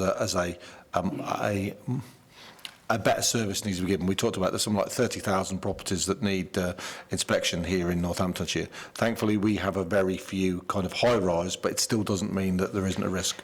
I can't remember the exact number that we've approved, but I'll hand it to Paul. Yeah, so protection-wise, well, as Darren was saying earlier, in effect, he's not been able to get ahead of that retirement curve before. So he came to us with vacancies. There is a recruitment that has been successful. Indeed, we've approved him going over establishment so that actually he can be ahead of that curve for the future, because there's due for another retirement or two in that team in the next year or so. So he will have a period of time where he's over establishment on protection. We've also just approved a specific prevention role specifically for fire to again invest further in that area of business, because both of those are things that HMI pointed out as being things they could do more on. Do we know who that person is? Wouldn't like to say. I think the thing is that you could see from the report that there were a lot, you know, the inspections were down, and the high risk reports on high risk buildings were down as well. And obviously with your work on early intervention, it's a sort of similar thing where you're trying to stop it happening in the first place, rather than just reacting obviously to the fires, which I commend the fire service for the recent large scale fires that you know, the response has been fantastic from them. Richard. Yeah, got one for you. I remember the conversation I had. You were really quite firm on the ability to have reserves, that contingency for, you know, the unexpected. With regard to the reserves that you have been able to set, it appears to be a little bit more than you initially anticipated. So where do you want to be, and how quickly do you think we will get to where you want to be with regard to having that little nest egg just in case? Thank you. I haven't told him anything, I just wanted to know that. Okay. Yes, we're in a better place than we thought we were going to be, as at the 1st of April. There is a 3-year reserve strategy. There's actually a 5-year reserve strategy that's available on the website that I'm very happy to share. We want to be, within 3 years, financially stable. Okay, that's where we're looking to be. This little bit of extra takes us a little bit closer to that 3 years, so we are definitely on target for year 1 and a little bit ahead. Okay, so what do I want to have? I want at least 3% in the 3% in the general reserve, but I recognise that we will have some challenges and some other pressures with the HMI CFRS inspections that we might need to put some further investment in. So I would also like to have some earmarked reserves that give us the flexibility for Stephen and the Chief Fire Officer to invest in some of those areas, to pump prime some of those areas, to give a bit more flexibility if there are any issues and comfort and less of a risk on the actual annual budget. So where do I want to be? In 3 years, I would like us to be stable with at least 3 years in the general, 3% in the general reserve, a sufficient 3 years, a sufficient insurance reserve, and some earmarked reserves to meet some of those eventualities. Thank you, Chair. And also, you know, this isn't my area of expertise, but you do exude confidence, and I note your narratives with regard to your determination to get us in a place where we're secure. So just thank you for your service towards both the police and the fire now. And you are right, there is a bit of a, you know, as you can see in the HMI report and some of the kind of operational, we're trying to make sure in a very tight financial environment to balance probity, but also protecting the people of Northamptonshire. And I honestly say it's not an easy one. So, which is why I took from an enabling services point of view that we're actually working to see what other value we can kind of extract by, you know, combining estates and some of those things that might free up those bits. You know, because we also in there, I would just remind that there is a capital strategy that actually is to make some investment both in our estates, but primarily I suspect that'll be something we'll find quite challenging to do until we've done something about the kind of the age state of the kind of vehicle fleet, if you like. So there is that piece. No one, you know, the last thing any of us wants is a fire engine breaking down on its way to a thing. So we're trying to balance some of those, and actually I would say it's constructive. There's a healthy tension between us, if you know what I mean. You'll be pleased to know. So I think we commend you for actually trying to get that reserve to have that capital money for eventualities, Ian. On 2.3 of the report, you've got the 30,000 that was retained by NCC for any unexpected late invoices. Have there been any unexpected late invoices? And if it hasn't been used, do we get the balance of the money? Yes, we will get the balance of the money, is the first thing. Yes, there have been some unexpected invoices. We've agreed to keep an eye on it and do a tally up again in September. I would hope that there might be a little bit of change coming our way, but we're not banking on it coming. If it comes, that's great. Okay, but there have definitely been a few little invoices. The NCC and the LGSS team have worked really, really closely. When Stephen thanked them, he was very right to do so. They have worked really closely with Jelena in our office. So we've been communicating, we've been liaising all the way through, so that there are less surprises. I can't promise there won't be the odd one, but there are less surprises. Okay. Catherine. Thank you. Like great minds think alike. Okay. So, yes, sorry, Winston.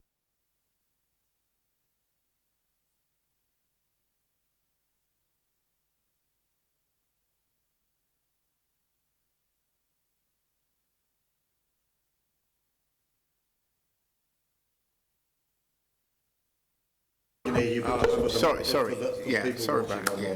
So we had a sort of like partnership with the local housing authorities, where from time to time we had a program of inspecting their properties for various things, fire, safety issues and that. Would we start to see a program of that coming back in at some point? Not necessarily this financial year, but perhaps in the future, because I think this is part of what we were criticized for not doing prevention work. I'm sure Paul's going to correct me if I'm not wrong, but my understanding is that's already happening, isn't it? Yeah. It's going on? Yes, Oh, yes, that's good. yes. Thank you. Okay. We're doing our best to plug the holes in the ship. It's not fit. It's nearly fit for sailing somewhere, but it's So, are we happy to note this report then? Yes. Okay, thank you very much. Okay, so next we move on to more the internal sort of work. James, the work programme. Thank you, Chair. So clearly, as the first panel meeting of the new municipal year, albeit slightly later than May, this is the opportunity for the panel to think about its work programme, what it scrutinises in the year ahead and how it goes about doing that. It's appropriate that that's informed by the work that's gone before and the suggestions that may have arisen from the previous panel, but it's important that the current panel feels full ownership of its work programme, that represents its priorities.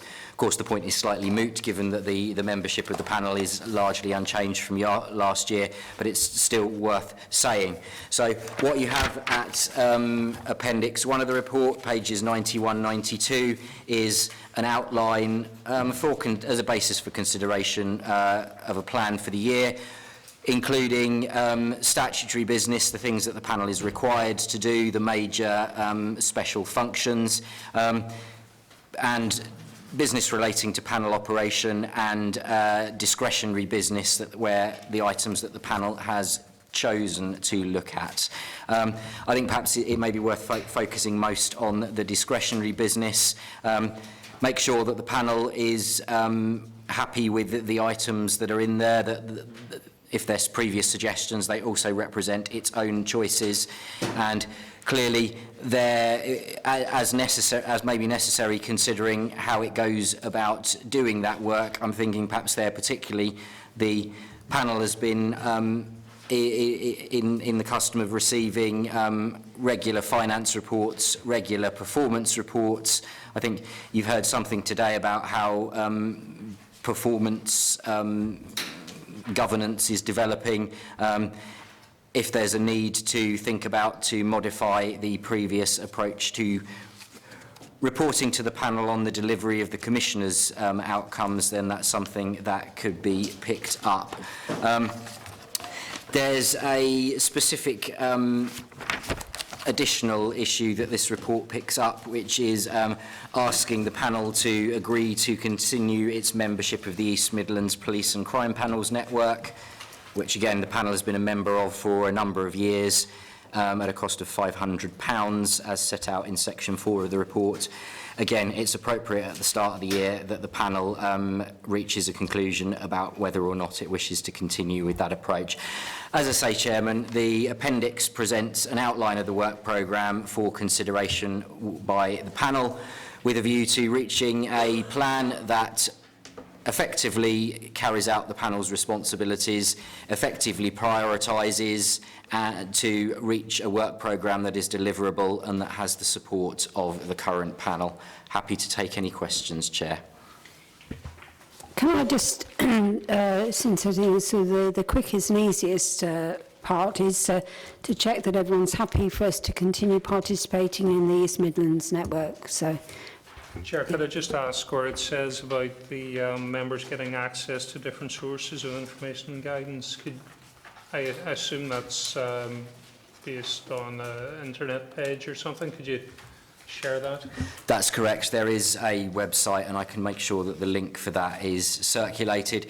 But it can also be a case of if the panel has a particular situation or issue it wants to have some information or guidance on, contacting Frontline Consulting and either them providing the benefit of their experience or possibly pointing us in the direction of a counterpart panel that's already experienced that, and so gives an opportunity to compare notes and learn from practice elsewhere. Thank you.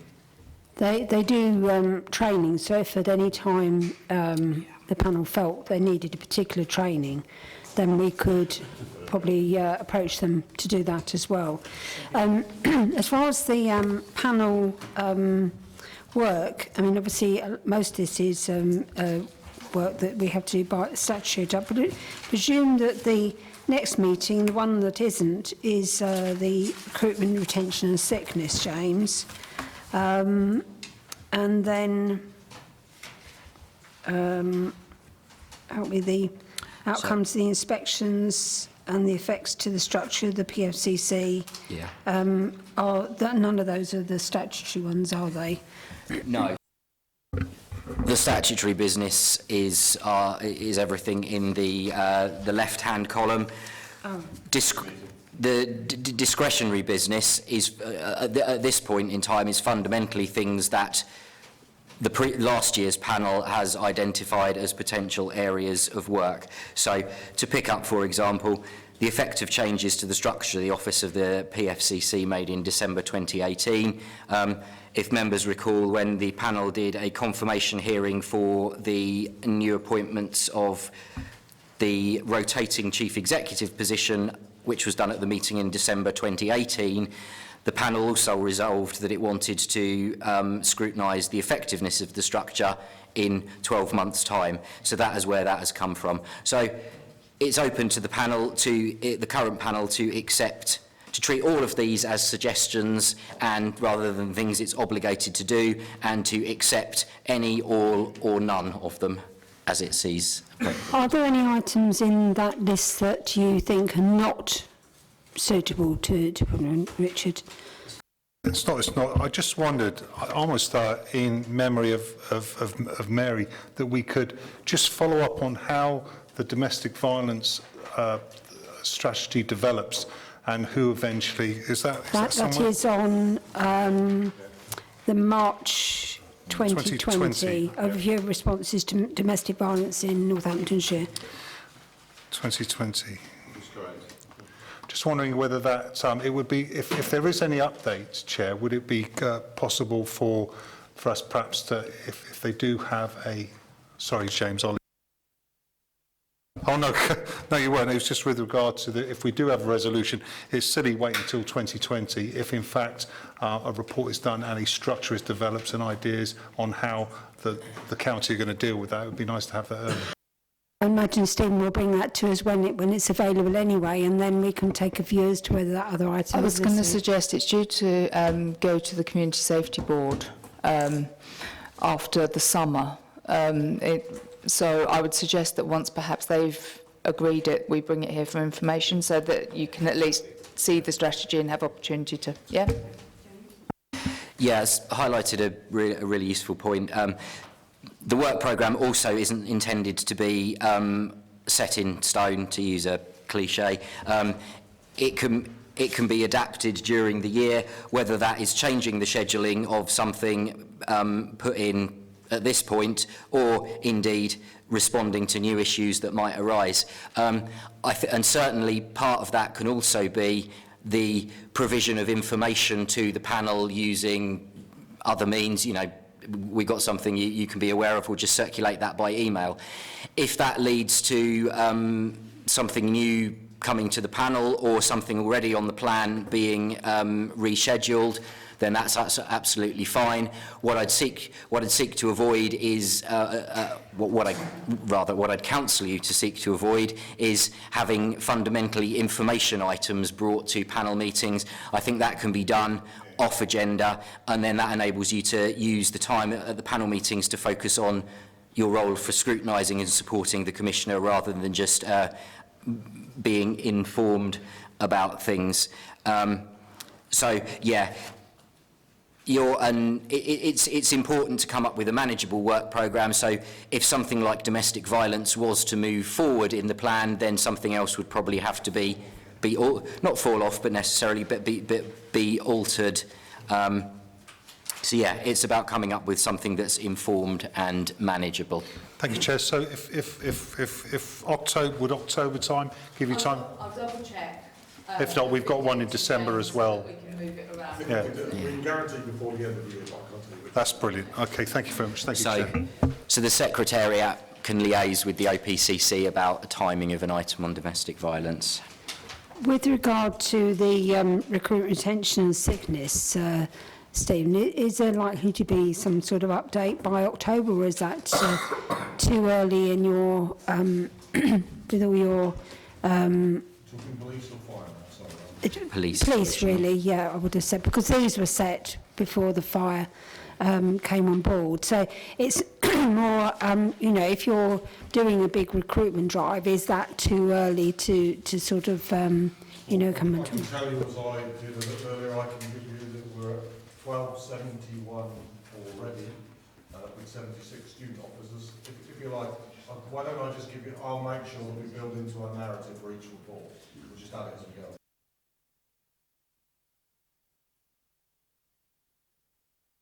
Through you, Chair. When the Commissioner says each report, could I just clarify each of which report you're referring to? Each report that I prepare to the panel on my kind of activity in the previous quarter. Okay.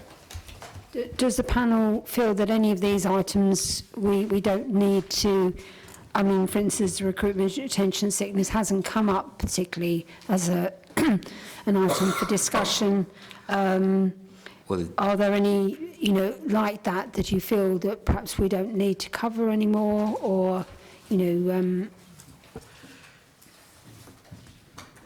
It's important. Recruitment and retention is very important. So I can't see the reason for not having it on. I think, Chair, we've just heard there's possibly an ideal solution to that, which is for the Commissioner to pick it up in a regular report on his performance against his police and crime plan outcomes. That way you get the information, it's appropriately contextualised, given that the panel should be scrutinising the Commissioner's performance rather than the force, and arguably it gives it good prominence because it's appearing at each meeting rather than as a one-off item. So it seems like a good compromise. is everyone happy with that we have it basically at every, including obviously the sickness, if that's an issue as well. So are there any other items that people want to add on to that, to the forward agenda? I think, Madam Chairman, I think an update on the Chief's Chief Constable's 5-year plan would be perfect in terms of how that's initiated and how that's going through. I think it'd be a very useful thing for all of us to hear. And in terms of suggested date, probably I would imagine February would be a good idea. It gives them some time to build up some programme there. Thank you. It's just a small technical point. I'd provide an update as part of the performance of me holding the Chief Constable account. The panel doesn't hold him to account. I'm not trying to be pedantic, but it's important that we observe, you know, we all stick to what the current policing protocol says.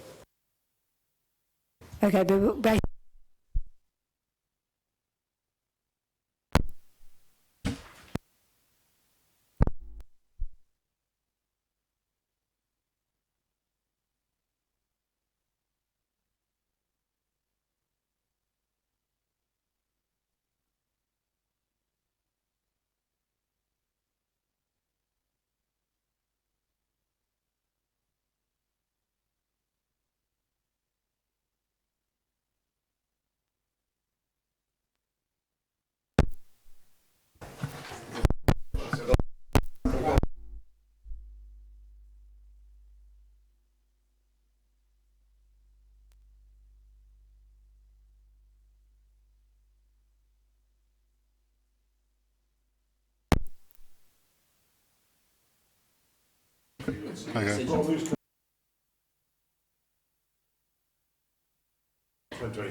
And I think we'd really like an update on where the fire service is with their improvements as well, because obviously most of these were done at the time when we didn't have the fire service, or we were not sure if we were going to have it. So, you know, I'm sure they'll come in with things like the what's the next one for the fire?